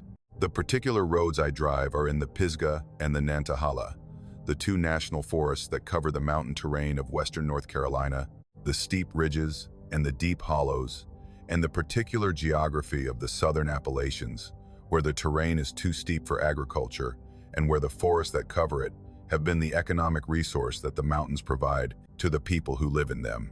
The cutting operations sit on the ridges where the timber grows. The mills sit in the valleys where the water and the transportation and the flat ground that milling requires are available, and the trucks run between them on roads that climb and descend through terrain that extracts a toll on the trucks and the drivers and the tires and the brakes, and that in December, in rain, at 1 in the morning, produces driving conditions that the word challenging doesn't adequately describe. I drive at night because the logging roads are shared infrastructure, the Forest Service roads, serving hikers and hunters and recreational users during the day, and the timber trucks running at night when the recreational traffic is absent and the roads belong to whoever is on them. The night runs are standard in the industry, the trucks loading in the late afternoon at the cutting sites and running the loads to the mills for the morning shift, The drivers navigating the mountain roads in the dark, with the headlights and the experience and the particular intimacy with the terrain that 14 years of driving the same roads produces. The Forest Service road where it happened was one I'd been using for about 6 years, a gravel road that climbed from a valley near Brevard to a ridge in the Pisgah at approximately 4,000 feet. The road following a drainage for the first 3 miles, and then switchbacking up the mountainside for another 4 miles to the cutting operation at the top. The road was maintained to the standard that the Forest Service applies to timber roads, which is a standard that keeps them passable for loaded trucks, without investing in the aesthetic improvements that recreational roads receive. The surface graveled, the drainage culverts functional, the width sufficient for 1 truck with occasional turnouts where 2 trucks could pass. December of 2022, a Wednesday night, approximately 1 in the morning. The weather was rain, cold, December rain that was not yet freezing, but that was close. The temperature maybe 34 degrees, the rain hitting the windshield as liquid and coating the road surface with a layer of water that the gravel couldn't absorb fast enough. The surface running with the particular sheet flow that mountain roads produce when the rain exceeds the drainage capacity and the water finds its own path down the grade. I was running empty, heading up the mountain to the cutting site to load for a morning delivery. The truck lighter without the timber, but still heavy enough that the mountain grades required attention, the brakes and the gears, and the particular technique of climbing a loaded logging road in the rain at 1 in the morning, occupying the specific portion of my attention that mountain driving demands. I came around a curve at approximately the 3-mile mark, the point where the road left the drainage bottom and began the switchback climb up the mountainside. The curve tight and banked in the wrong direction, the road surface showing the running water that the drainage produced at this point. My headlights swept through the curve and illuminated the road ahead, and I braked. A work zone. On the road ahead, in the rain, in the 1 a.m. dark, a road crew was working. The visual information arrived in the order that road work presents itself to an approaching driver. The signs first, the orange warning signs with the diamond shape and the black lettering that says road work ahead, positioned at the approach distance that the regulations specify. The signs standing at the road's edge on the metal legs that temporary signs use. Then the cones, the orange traffic cones placed in a line along the road's edge, delineating the work zone, the cones reflecting my headlights with the particular brightness that the reflective bands on traffic cones produce. Then the equipment, the shapes of machinery visible in the headlights, a grader and what looked like a roller, the heavy equipment that road maintenance uses for surface work, the machines positioned at the road's edge, with the particular arrangement that active work produces, the equipment staged for use rather than stored, and the crew. Maybe 6 people, the figures visible in my headlights as they moved on the road surface and at the road's edge, performing the particular motions of road work, the bending and the shoveling and the operating of equipment that road maintenance requires. The crew wore work clothing, the dark, heavy gear that road workers wear, the reflective vests that regulations require for highway work showing in my headlights with the brightness that reflective material produces when it's lit from the front. But the crew was working without lights. This registered as the headlights showed me more of the scene. No work lights, the tower-mounted floods that road crews use to illuminate their work areas at night, the particular infrastructure of nighttime road work that makes the work zone visible for hundreds of yards, and that produces the concentrated brightness that allows workers to see the surfaces they're working on with the detail that road work requires. No headlamps on the workers. No vehicle-mounted spotlights, no illumination of any kind other than what my headlights provided. The equipment was running. I could see the diesel exhaust rising from the grader, the plume visible in the rain, the engine operating. But the equipment had no lights. No headlights on the grader, no clearance lights on the roller, no running lights or work lights or any of the illumination that highway equipment carries for nighttime operation. The machines were dark shapes, visible in my headlights, but producing no light of their own, the engines running and the bodies of the machines dark. A flagger stepped into the road. The particular motion of a flagger, the person positioned at the approach end of a work zone whose job is to control traffic through the zone. The flagger stepping into my lane and holding a sign. The sign said slow. The standard octagonal hand sign that flaggers use, one side reading stop and the other reading slow, the flagger presenting the slow side to me, the instruction to reduce speed and proceed through the zone at a pace that the work activity and the workers' safety demanded. I slowed. The truck decelerated from maybe 20 miles per hour to a crawl, the 5 miles per hour that slow means in a work zone. I drove through the zone at the pace the flagger indicated, the truck passing the cones and the equipment and the workers with the particular slow passage that work zones produce, the driver watching for workers in the road and for equipment movement and for the hazards that active work creates for vehicles passing through. The workers were working. I could see them in my headlights as I passed, the figures moving with the practice motions of experienced road workers, the particular efficiency of people who know the work and who are performing it with the muscle memory that repetition creates.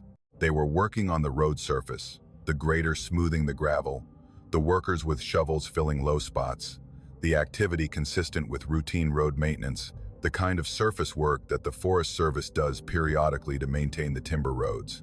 They worked in the dark. My headlights illuminated them as I passed, and the darkness reclaimed them as I moved on, the figures visible for the seconds that the headlight beam covered them and then gone, the work zone behind me and the dark road ahead, the flagger and the crew and the equipment dissolving into the rain and the darkness as I drove out of the zone and continued up the mountain. I loaded the truck at the cutting site and drove back down the mountain at approximately 4 a.m. The work zone was gone. The road where the crew had been working showed nothing. No signs, no cones, no equipment, no workers. The section of road where I'd slowed to 5 miles per hour and driven through an active work zone 3 hours earlier was empty mountain road, the gravel surface showing the running water of the December rain and nothing else. I stopped the truck. I got out in the rain and I walked the section of road where the work zone had been.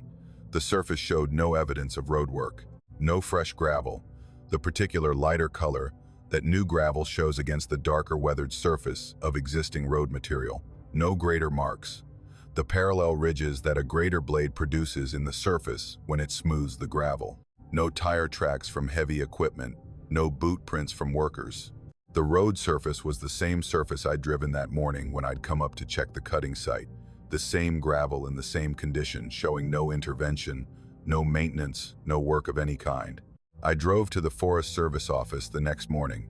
I asked the road maintenance supervisor whether a crew had been working on the road the previous night. He looked at me the way people look at you when you ask a question that has an obvious answer. He said no crew worked last night. He said no crew was scheduled to work on that road until the spring maintenance cycle. He said Forest Service road crews don't work at 1 in the morning in December in the rain because road crews work during daylight hours and because the budget doesn't include overtime for nighttime grading. I described what I'd seen, the signs, the cones, the equipment, the flagger, the 6 workers doing surface maintenance in the dark without lights. He listened with the particular attention of a man who is hearing something that he needs to evaluate and that he doesn't have a framework for evaluating. He said the equipment I described, the grader and the roller, matched the equipment that the Forest Service uses for road maintenance. He said the signs and the cones matched the traffic control that the regulations require for work zones. He said the work I described, surface grading and spot repairs, matched the maintenance that the Forest Service performs on timber roads. He said none of it was scheduled and none of it was authorized and none of it was performed. He said the road had not been worked on since the previous spring and would not be worked on until the following spring. I've driven that road dozens of times since. The road is the road, gravel, rain, the mountain grade, the particular surface conditions that a Forest Service timber road produces in every season. No work zones, no crews, no equipment operating in the dark without lights. But the flagger held a sign, and the sign said slow, and I slowed, and I drove through a work zone that was staffed and equipped and operating with the particular efficiency of experienced road workers performing routine maintenance on a mountain road at 1 in the morning in December in the rain, without a single light among them. And the road in the morning showed nothing, and the Forest Service says no one worked, and the surface shows no repair. And the work zone existed for the minutes that it took me to drive through it, and then it didn't exist anymore. And the road was the road, and the rain was the rain, and the dark was the dark. A crew that works in the dark, without lights, on roads that the morning shows as unworked, maintaining surfaces that the daylight says haven't been maintained. And I drove through them, at 1 in the morning, following the flagger's instruction, slowing for workers who were there, and who were working, and who were gone by the time I drove back 3 hours later. The mountain holds what it holds. And some nights it holds a road crew that works in the dark on roads that don't need the work, and that shows no evidence that the work was done. And the flagger holds the sign, and the sign says slow, and the truck slows, and the work zone passes. And in the morning the road is the road it was before. And the crew is gone, into the rain, into the dark, into whatever the mountain provides for workers who maintain its roads at hours when the living aren't watching. I don't pick up hitchhikers. I want to establish this at the beginning because the story involves a woman on the side of a road at 2 in the morning, and the question that people ask, the question that I ask myself in the seconds after I passed her, is why didn't you stop? The answer is policy. Not personal policy, not the casual preference of a man who'd rather drive alone. Industry policy, the particular caution that the trucking companies enforce and that the insurance companies require, and that the experience of driving empty mountain roads at 3 a.m. reinforces with the specific education that certain encounters provide. You don't stop for people on the road at night. You don't open your cab to strangers on highways where the distance between towns is measured in hollows, and where the people who are on the road at hours when nobody should be on the road are not always people whose intentions align with your safety. I've been driving Route 52 through McDowell County for 10 years, the particular corridor that runs through the southern coalfields of West Virginia, on a highway that follows the tug fork of the Big Sandy River, through terrain that is among the most economically depressed and most sparsely populated in the state. McDowell County has lost 80% of its population since the peak of the coal era, the communities that the mines built emptying as the mines closed, the houses going dark, the businesses shutting, the particular decline that extractive industries leave behind when the extraction is complete and the industry moves on. The highway through the county runs past the evidence of this decline, the closed stores and the empty houses and the particular quality of a landscape that was populated for a specific economic purpose, and that the end of that purpose has been slowly returning to the state it occupied before the coal was discovered. Route 52 at night is a particular kind of empty, not the empty of a highway between cities where the road connects two populated points, and the emptiness between them is temporary, a condition of distance rather than abandonment. Route 52 at night is the empty of a road that passes through communities that are becoming empty themselves, the towns showing fewer lights each year, the hollows holding fewer occupied houses, the highway carrying less traffic because there are fewer people to generate it. Driving Route 52 at 2 a.m. is driving through a landscape that is in the process of being vacated, the particular loneliness of a road that served a purpose, and that is slowly losing that purpose, the way a retired person slowly loses the routines that work provided. February of 2023, a Wednesday night, approximately 2 a.m. I was running a load of equipment from a yard in Welch to a construction site in Williamson, a run that took me northwest on Route 52 through the heart of McDowell County, the highway following the river through a series of hollows and small towns that the route connected like a thread through beads, the towns appearing as clusters of streetlights and then disappearing behind me as the highway entered the next hollow and the darkness closed in again. The rain had started around midnight.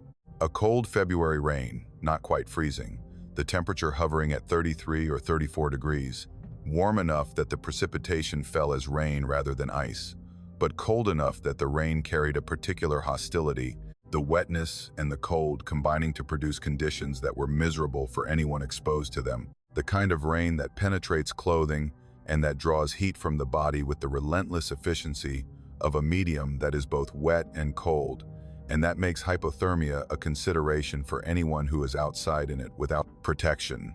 The hollow where it happened was between two towns, a stretch of Route 52 that ran through uninhabited terrain for approximately 5 miles, the highway following the river, through a narrow valley where the mountains pressed close on both sides and where the forest grew to the edge of the pavement and where the houses that had once lined the road had been abandoned and demolished or had simply collapsed. The particular fate of unoccupied structures in the mountain climate where the snow load and the moisture and the decades take apart what the builders assembled. The hollow was dark in the way that McDowell County hollows are dark at 2 a.m., the sky blocked by clouds, the rain filling the air, the headlights showing pavement and spray, and the tree lines on both sides, and nothing else. I saw her from maybe 100 yards away. In the headlights, on the right shoulder, a figure standing at the edge of the pavement, where the road met the gravel that served as a shoulder before the terrain dropped away into the embankment that descended to the river below. The figure was standing, not sitting, not crouching, not in any posture that suggested injury or distress. Standing, the particular upright stance of a person who was positioned at the road's edge by choice rather than by circumstance. As the truck approached and the headlights resolved the figure into detail, I saw the dress, a cotton dress, the fabric patterned, the particular style of a house dress that women wore for daily wear in the mountain communities, the functional, comfortable garment that serves as the default clothing for domestic work, and that my grandmother wore every day of her life in the hollow where she lived. The dress was soaked. The fabric hung on the figure with the particular weight and the particular cling that saturated cotton produces, the material dark with water, the pattern visible but muted by the rain that had drenched it, the dress showing the outline of the body beneath, with the intimacy that wet fabric imposes. No coat, no hat, no umbrella, no covering of any kind that a person standing in freezing rain at 2 in the morning would possess, if they were a person who was outside by choice or by any circumstance that involved rational decision-making. The woman was standing in the rain in a cotton dress and nothing else, the particular wrongness of the clothing registering in my brain with the same priority as the wrongness of the location, the combination of the two producing the specific assessment that the trucking industry's policy was designed to address. The person on the road who doesn't fit the pattern of anyone who should be on the road. I did not stop. The truck passed the figure at approximately 50 miles per hour, the headlights illuminating her for maybe 3 seconds, the particular window of time that a vehicle traveling at highway speed provides for observing a stationary object at the road's edge. In those 3 seconds, I saw the dress in the rain and the absence of protective clothing and the posture and the position on a shoulder that was at the edge of a 40-foot embankment, and the particular stillness of a woman who was standing in freezing rain without any visible discomfort, the body showing none of the postural responses that cold and wet produce in a living person. No hunching, no arms crossed for warmth, no shivering, the figure standing in the rain, the way a post stands in the rain, present and vertical and unaffected. She turned her head as I passed. The motion registered in my peripheral vision as the truck moved past her position, the particular tracking movement of a head that follows a moving object, the head rotating on the neck to maintain visual contact with my cab as the truck passed. The motion was smooth, the rotation of the head matching the truck's speed with the particular precision of a tracking system, rather than the jerky approximation that a human produces when they follow a fast-moving object with their eyes. The head turned and the eyes, which I could not see in the rain and the dark, but which I could feel, followed the truck with a particular attention that is not looking but watching. The distinction between casual observation and focused surveillance communicated through the quality of the tracking rather than through any visible feature of the face. I checked the mirror. The right side mirror aimed to show the shoulder and the road behind the trailer. The rain and the darkness reduced the mirror's view to a narrow field of reflected light, the pavement showing the wet surface and the spray from the tires and the particular darkness of a mountain highway at night. The shoulder was empty. The spot where the woman had been standing, the section of pavement edge that I'd passed maybe 3 seconds earlier, showed nothing.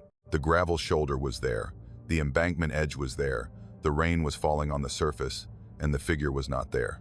In the 3 seconds between my passing and my mirror check, the woman had departed from a location that offered 2 exits, crossing the road to the opposite shoulder, which the mirror would have shown, or descending the embankment to the river 40 feet below, which the terrain and the conditions made as close to impossible as any physical movement can be in the dark in the rain on a slope that was steep enough to be classified as an embankment rather than a hillside. I drove.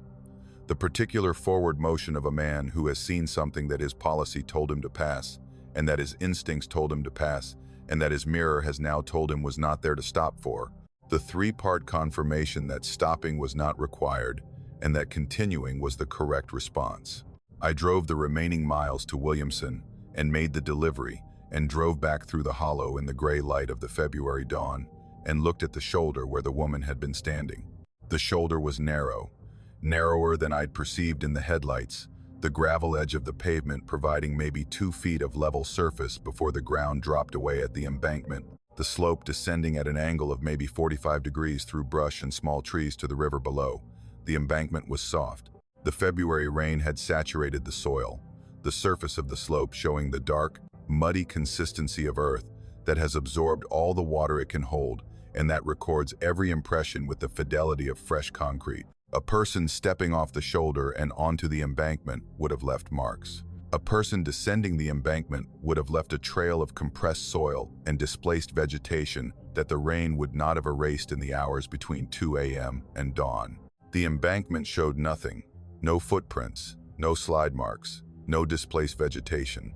The surface was undisturbed, the soil smooth and intact, the brush and the small trees growing at the angles that they'd always grown at, showing no evidence that anyone had descended the slope in any recent period. I stood on the shoulder, 2 feet of gravel between the pavement and the embankment edge, a 40-foot drop to the river, no crossing the road that my mirror didn't show, no descent of the embankment that the mud didn't record. A woman standing on 2 feet of gravel at 2 in the morning in freezing rain in a cotton dress, who was there when my headlights found her, and who was not there when my mirror checked 3 seconds later. I've driven that hollow at night many times since. The shoulder is empty. The embankment drops. The rain falls on gravel that holds nothing, and the hollow runs dark between the towns, and the road carries whoever drives it through the particular emptiness that McDowell County produces at 2 a.m. I asked about her, carefully, in the way that you ask about things in mountain communities, where the asking itself is a signal that you've seen something, and where the seeing makes you part of a conversation that the community has been having quietly for a long time. An old man in Welch, a retired miner who'd lived in the county his whole life, listened to my description. The location, the shoulder, the dress, the rain. He didn't ask me what she looked like. He didn't ask me if I was sure. He said she's been there a long time. He said people have been seeing her on that shoulder for as long as he can remember. He said his father saw her. He said the dress and the rain and the particular posture at the embankment edge have been reported by drivers and by residents, and by anyone who passes through that hollow at the right hour, in the right conditions for decades. He said a woman went over that embankment a long time ago, before the highway was widened, when the road was narrower and the shoulder was smaller and the embankment was steeper.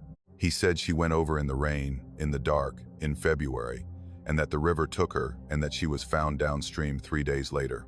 He said she stands where she went over, at the edge, in the rain, in the dress she was wearing when she fell, standing at the shoulder that exists now where the edge existed then, the road wider, the shoulder different, the embankment regraded, but the location the same, the particular point in the hollow, where a woman went over an embankment in February in the rain, and where a woman stands in February in the rain, and where the truck drivers pass at 2 a.m.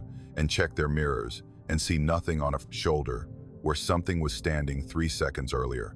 She stands there, in the rain, at 2 a.m., in the dress, and the embankment drops below her, and the river runs at the bottom, and the rain falls on the gravel where she stands and where she stood, and where she will stand the next time the conditions align, and the hollow decides to show what it holds in the dark, at the hour when the rain is cold and the road is empty, and the shoulder holds a woman who went over the edge, a long time ago, and who stands there still, watching the trucks pass, turning her head, tracking the headlights with the smooth precision of eyes that follow without seeing and that watch without needing. And the mirror shows nothing, and the mud shows nothing, and the shoulder holds what it holds.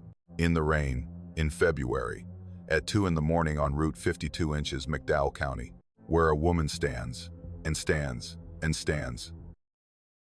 I haul lumber because lumber is what the mountains of eastern Kentucky produce, and because hauling it is what flatbed drivers in this part of the state do. The particular economy of the region, converting standing timber into dimensional lumber at the mills that operate in the hollows, and the flatbed trucks converting the lumber at the mills into lumber at the construction sites and lumber yards that buy it. I've been running lumber for 14 years, which means I've loaded and secured and transported approximately 5,000 loads of wood products through mountain terrain that tests every load and every chain and every binder with the particular physics of weight on, grades, the combination of gravity and momentum and friction that mountain driving imposes on loads that are heavy and that want to shift, and that the securing system is designed to prevent from shifting, because a shifted load on a 10% grade is not an inconvenience but a catastrophe. I know loads. I know how lumber behaves on a trailer, the particular characteristics of bundled wood as cargo, the way the weight distributes across the deck, the way the chains hold the bundles against the lateral forces that curves produce, and the longitudinal forces that grades produce.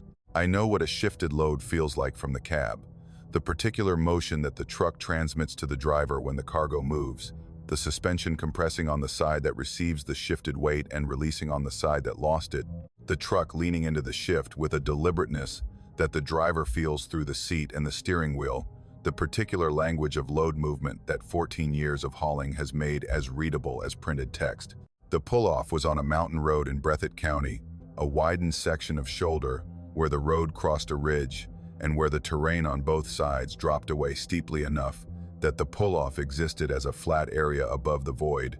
The particular geography of mountain pull-offs, where the level ground is created by filling the low side of the road with compacted earth and gravel, and where the trucks that park on them are sitting on man-made ground that provides the level surface that the natural terrain doesn't.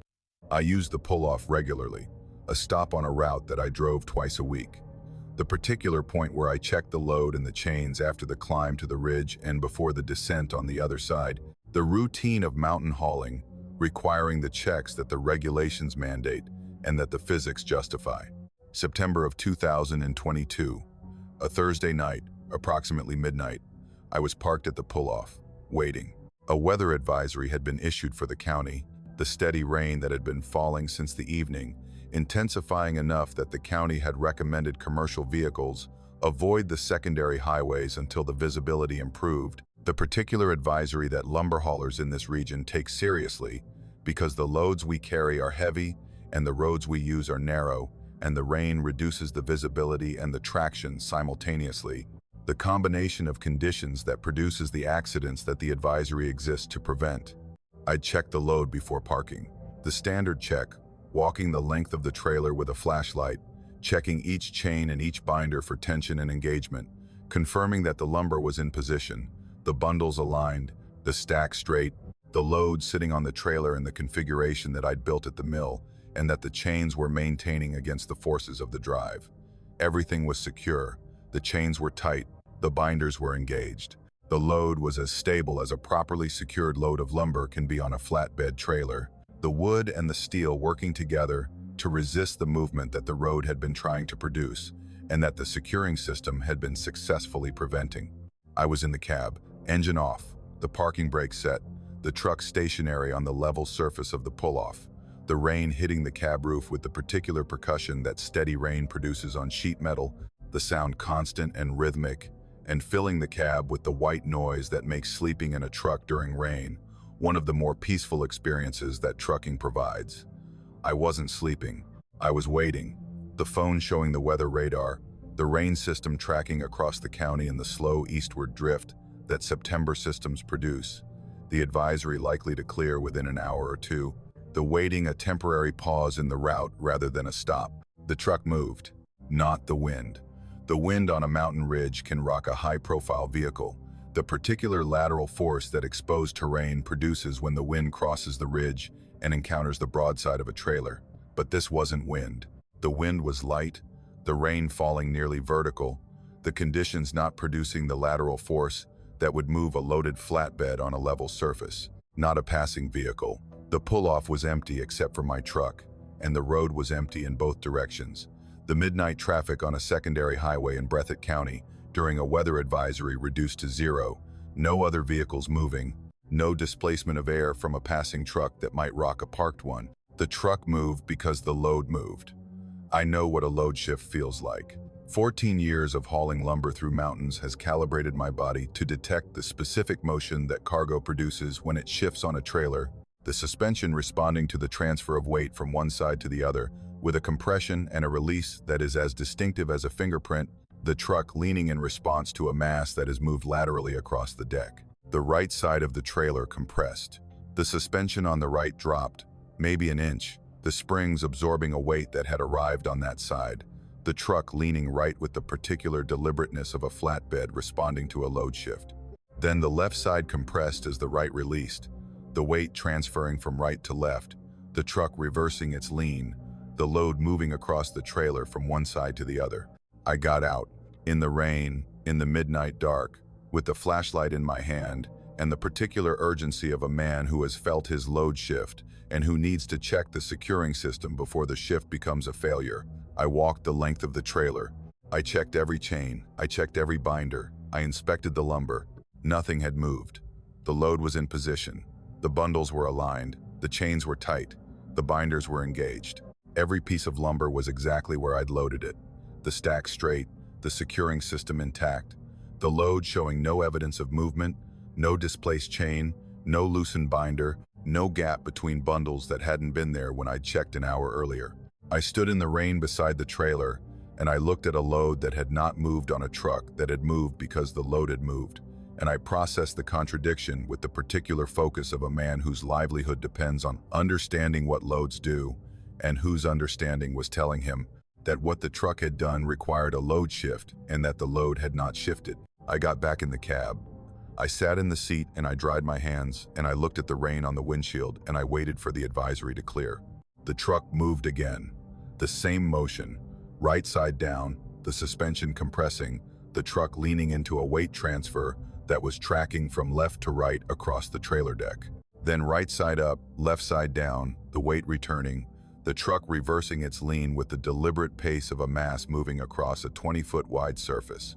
I felt it through the seat, through the frame of the truck and the springs of the seat and the contact between the seat and my body. The particular transmission of a load shift communicated from the trailer, through the fifth wheel, through the cab frame, through the seat, through my body, and into my awareness with the undeniable clarity of a physical event. The truck was responding to a weight transfer. The weight transfer was real. The physics that produced the motion required a mass to be moving across the trailer. And the lumber, which was the mass on the trailer, was not moving. Something else was on the trailer, something heavy enough to shift the suspension. Something that was moving laterally across the deck, from one side to the other and back, the weight transferring with the particular pace of a deliberate crossing rather than a sudden shift, the motion taking maybe 5 seconds to complete each traverse. The pace consistent with something walking the width of the flatbed, crossing the 20 feet of deck surface with the measured steps of an organism that was covering the distance at a walking pace. I sat in the cab, and I felt the third shift. Right to left, 5 seconds. The suspension responding, the truck leaning, the load motionless in the chains that held it while something that was not the load walked across the trailer above the lumber. The fourth shift, left to right, same pace, same duration. The weight traversing the deck with the consistent speed of a crossing that was being performed repeatedly, back and forth, the particular pattern of pacing, the lateral walk that something was performing on the deck of my flatbed in the rain at midnight on a pull-off in Breathitt County. I looked at the side mirror. The mirror was aimed to show the length of the trailer, the standard configuration that allows the driver to monitor the load from the cab. The rain and the dark reduced the mirror's view to a narrow field of wet reflection, the lumber visible as a dark mass on the deck, the chains showing as lines against the lighter color of the wood. I could see the trailer. I could see the load. I could not see what was walking on it. The weight shifted again, right to left. The truck leaned. The suspension responded. And the mirror showed nothing on the trailer except the lumber and the chains and the rain falling on a surface that something heavy was walking across. 5 times. Over the course of approximately an hour, the truck shifted 5 times, each shift following the same pattern, the weight traversing the deck from one side to the other with the pace of a walking stride, the suspension responding with the particular motion that a lateral weight transfer produces, the truck leaning and recovering, and leaning again as whatever was on the trailer crossed and recrossed the 20-foot width of the deck. The shifts stopped around 1 a.m. The 5th traverse completed, right to left, and the truck settled into its level stance, and the suspension held its neutral position, and the rain continued, and the cab was still, and the trailer was still, and the hour between the first shift and the last was over. I didn't get out again. The first check had shown me everything that the physical evidence was going to show me, which was nothing. A load that was secure, and a trailer that was responding to a weight that the load was not producing. Getting out again would have put me on the ground beside a trailer, where something that I couldn't see was heavy enough to shift a loaded flatbed suspension, and the particular calculus of risk assessment that trucking develops told me that being in the cab was better than being on the ground. The advisory cleared at 2. I started the engine and pulled off the pull-off and drove the descent on the other side of the ridge with the particular attention of a driver who was monitoring his load with more intensity than usual, the mirrors showing the trailer and the lumber and the chains and nothing else, the load behaving normally, the truck tracking straight, the suspension showing the level, balanced stance of a flatbed carrying a properly secured load through a mountain descent. The load was fine, the delivery was fine, the lumber arrived at the yard and was unloaded, and the chains were removed, and the trailer was empty, and I drove home, and I sat in my kitchen, and I thought about what had walked across my trailer in the rain. I've parked at that pull-off many times since. The load has never shifted. The suspension has never compressed without cause. The trailer has sat level on the gravel while I checked the chains, and the rain fell and the midnight passed without the particular motion of something heavy walking across the deck. But I felt it 5 times, the weight moving right to left and left to right with the pace of walking steps on a 20-foot surface. The truck leaning into each traverse. The suspension responding to a mass that the mirror couldn't show and that the flashlight couldn't find and that the load didn't produce. Something walked my trailer, in the rain, at midnight, on a pull-off in the mountains where the lumber sat in its chains and didn't move, while something that wasn't lumber walked back and forth across the deck above it. I don't know what walks flatbed trailers in the rain. I don't know what weighs enough to shift a loaded suspension, and that can't be seen in a mirror or illuminated by a flashlight. I don't know what crosses a 20-foot deck 5 times in an hour at a walking pace and then stops and leaves the trailer to the lumber in the rain. The pull-off holds what it holds. The ridge crosses above. The road descends on both sides, and on certain nights, at midnight, in the rain, something walks the flatbed that is parked there. Back and forth, heavy enough to move a truck, invisible enough to be nothing in the mirror, and the lumber sits, and the chains hold, and the trailer leans with the weight of something that is there, and that is walking, and that the morning will deny, and that the night, in the rain, on the ridge, confirms with the undeniable physics of a suspension that compresses under a weight that nothing visible produces. I deliver packages to places that UPS won't go, and that FedEx won't go, and that the Postal Service delivers to only because the federal mandate requires it, the particular addresses in the mountains of Southwest Virginia that exist at the ends of roads that the mapping applications show as lines so faint they're barely visible, and that the reality shows as pavement that transitions to gravel, that transitions to dirt, that transitions to the particular state of a road that has given up being a road and has become a suggestion, the terrain's permission for passage expressed as 2 tire tracks through grass rather than a maintained surface. I've been driving for the company for 8 years, which is long enough to have developed the particular knowledge that rural delivery requires, the database of roads and addresses, and the mountain people who occupy them that the GPS can't provide, and that the experience of driving every road in the territory accumulates over years of deliveries in every season and weather. Dickinson County is part of my territory, the westernmost county in Virginia, sitting against the Kentucky border, in the particular geography of the coal fields where the hollows are deep and the ridges are high, and the communities that the coal industry built are thinning the way all coalfield communities are, thinning, the population declining, the houses emptying, the roads serving fewer addresses with each passing year. I know every road in Dickinson County, or I thought I did. 8 years of deliveries, the routes repeating, the addresses cycling through the manifest with the regularity that rural delivery produces, the same families ordering the same categories of goods from the same online retailers, the packages arriving at the distribution center, and the manifest generating and the routes assembling, and the truck loading, and the driving beginning, and the deliveries completing in the particular rhythm that the job imposes. October of 2023, a Wednesday night, the late run, the particular shift that the company schedules for deliveries that have been designated as time-sensitive and that require evening or nighttime delivery to meet the guaranteed windows that the shippers pay for. The late run is the shift that nobody wants and that I'd accepted because the overtime was useful and because the driving at night, while less pleasant than the daytime routes, had the particular advantage of empty roads and the absence of the traffic that the mountain highways produce during business hours. The rain started around 7. A cold October rain, steady, the temperature in the low 40s, The particular rain that the mountains of Southwest Virginia produce when the October systems move through and the moisture meets the cold air that the elevation and the latitude combine to generate. The rain was not heavy enough to impair the driving, but constant enough to create the conditions that night delivery in the mountains produces. The headlights showing wet pavement and rain, and the particular darkness that mountain roads hold when the clouds block whatever light the sky might provide. The address was on the manifest. A standard entry, the name and the address and the package tracking number and the delivery window, the particular data that the logistics system generates for every package and that the driver uses to navigate to the delivery location. The address was in Dickinson County, on a road that the GPS showed as a secondary route branching off a state highway and running approximately 3 miles into a hollow before ending at the address. I didn't recognize the road. This was unusual after 8 years.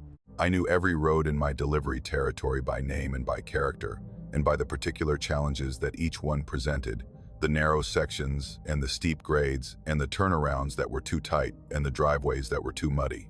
This road was not in my memory. The GPS showed it, the blue line tracking from the state highway into the hollow, but my 8 years of driving had not produced a delivery on this road, and my mental catalog of Dickinson County roads did not contain it. I followed the GPS. The highway turnoff was where the GPS said it would be, a right turn onto a paved road that descended from the highway into a hollow, the road 2 lanes, the surface showing the particular condition of a county road that was maintained but not recently, the pavement intact but showing the cracks and the patches that age and weather produce. The road entered the hollow, and the terrain closed in, the ridges pressing close, the forest dark on both sides, the headlights showing the road ahead, and the rain, and the particular narrowing of the world that hollows produce when you drive into them at night. Mailboxes appeared at the intervals that rural roads produce, the metal boxes on posts at the road's edge, marking the driveways that led to houses set back from the road in the forest or on the hillsides. The mailboxes were standard, the rural delivery boxes that the Postal Service requires, some showing names and some showing numbers, and some showing nothing. The particular variety that mountain roads display when the residents maintain their mailboxes with varying levels of attention. The road continued for approximately 3 miles, climbing gradually as the hollow narrowed, the pavement maintaining its condition, the mailboxes becoming less frequent as the distance from the highway increased. The GPS showed the address ahead, the blue dot approaching the destination marker, with the steady progress of a truck moving at 30 miles per hour through a hollow in the rain. The house appeared in the headlights at the end of the road. A 2-story frame structure, the construction typical of the houses that the mountain communities produce. A frame building with clapboard siding and a covered porch and windows that showed lights, the warm glow of interior illumination visible through the glass and through the rain, the particular look of an occupied house on a dark night, the light saying someone is home, the porch saying welcome, the driveway saying pull in. I pulled into the gravel driveway. The truck's tires crunched on the wet gravel, with the particular sound that delivery trucks produce on mountain driveways, the heavy vehicle compressing the loose stone, the sound familiar and ordinary. I parked and got out with the package and walked to the porch, through the rain, and climbed the steps that the porch provided, and stood at the front door and knocked. A woman answered. She opened the door and she was standing in the lit interior of a house that was warm and furnished and occupied, the particular configuration of a mountain home that is lived in, the furniture visible behind her in the room that the open door revealed, a couch and a table, and the particular arrangement of objects that a home contains when a person lives in it and maintains it. She was wearing a sweater, and she was holding the door open, and she was looking at me with the particular expression that people produce when a delivery driver arrives at their door, the mild surprise and the mild anticipation and the readiness to receive whatever the driver is carrying. I said the company name and the standard greeting, and I held out the electronic device for the signature. She signed, the stylus moving across the screen with the particular motion of a person signing their name, the signature appearing on the device with the digital rendering that the system produced, the name legible, the signature complete. She took the package. She said thank you. She closed the door. The interaction lasted maybe 30 seconds, the standard duration of a routine delivery, the exchange of package for signature that I performed dozens of times every shift. I drove back down the hollow, the road unwinding in reverse, the mailboxes passing, the highway appearing at the mouth of the hollow, The delivery complete, the manifest updated, the route continuing to the next address. I filed the delivery confirmation at the dispatch office at the end of the shift. The dispatcher, a man named Carl, who had been running logistics for the company for 20 years, and who knew the delivery territory with the comprehensive knowledge that his position required, looked at the address on the confirmation and paused. He said that road's been closed since 2019. He said it the way you say something that contradicts what the person you're talking to has just told you, the particular delivery of information that is offered as correction rather than conversation. He said the last family on that road moved out in 2019. He said the county had closed the road to through traffic and had reduced the maintenance to the minimum that legal requirements demanded. He said the house at the end of the road had burned down in 2017. I told him I'd been there 2 hours ago. I told him the road was open and paved and showing mailboxes, and that the house at the end was standing and lit and occupied, and that a woman had answered the door and signed the confirmation and taken the package. Carl looked at me with the particular expression of a man who has been running logistics in the mountain counties for 20 years, and who has encountered situations that the logistics don't accommodate, and who processes them with the practical patience of a man whose job is to document deliveries rather than to explain them. He pulled up the county records on his computer. He showed me the screen. The road was listed as closed. The address was listed as a vacant lot. The property records showed a structure destroyed by fire in September of 2017, the fire department report documenting a total loss, the structure reduced to foundation and chimney, the property unoccupied since the fire, and listed in the county records as vacant. I drove back the next morning. Saturday, daylight, the October sun providing the visibility that the previous night's rain had withheld. I drove to the highway turnoff, and I took the right turn onto the road that I'd driven the night before. The road was there. The pavement was there. But the pavement was deteriorated beyond what the previous night had shown me. The surface cracked and broken, the edges crumbling into the ditches, the particular advanced deterioration of a road that has not been maintained in years. The condition far worse than what my headlights had revealed the night before. The mailboxes were there, but they were tilted and rusted, and showing the particular neglect of boxes that have not received mail in years. The posts rotting, the doors hanging open, the names and numbers faded beyond legibility. I drove to the end of the road. 3 miles, the same 3 miles I'd driven the night before. The hollow the same, the terrain the same, the road arriving at the same termination point where the house had been. The house was not there. A foundation sat in the weeds, the concrete walls of a basement visible above the ground level. The particular ruin that a burned structure produces when the fire takes the wood and the heat cracks the concrete, and the years fill the basement with debris, and the weeds grow through the rubble. A chimney stood at one end, the stone stack rising from the foundation to a height of maybe 20 feet. The chimney intact, because stone survives what wood doesn't. The structure standing alone in the vacant lot, like a monument to the house that had surrounded it. No porch, no windows, no lights, no door for a woman to answer. The address that I'd delivered to 8 hours earlier was a vacant lot with a burned foundation and a standing chimney and weeds growing through the concrete, and the absolute absence of the 2-story frame house that my headlights had shown me and that a woman had opened the door of, and that the delivery confirmation documented with a signature and a timestamp and a GPS coordinate that matched the vacant lot where nothing stood. The delivery confirmation is in the system. Carl filed it. The signature is there, clear and legible. The name of a woman who signed for a package at the door of a house that burned down in 2017. The name matches no one in the county records. No person by that name in Dickinson County, current or historical, living or dead. The signature belonging to someone who doesn't appear in any system that documents the existence of people in this county. The package. I think about the package. The physical object that I carried to the porch and handed to the woman, and that she took through the door into the lit interior of a house that the morning showed as a burned foundation and a standing chimney. The package is not on the vacant lot. It's not in the rubble. It's not at the foundation or at the chimney or anywhere on the property that a package could be if it had been delivered to an address that exists as a vacant lot. The package went somewhere, through a door that was there at 10 p.m. and that wasn't there at 10 a.m., into a house that the fire took in 2017 and that the night rebuilt in 2023 and that the morning took again. Signed for by a woman who doesn't exist in any record, and who stood in a lit doorway in the rain and said thank you and closed a door that has been gone for 6 years. I still deliver in Dickinson County.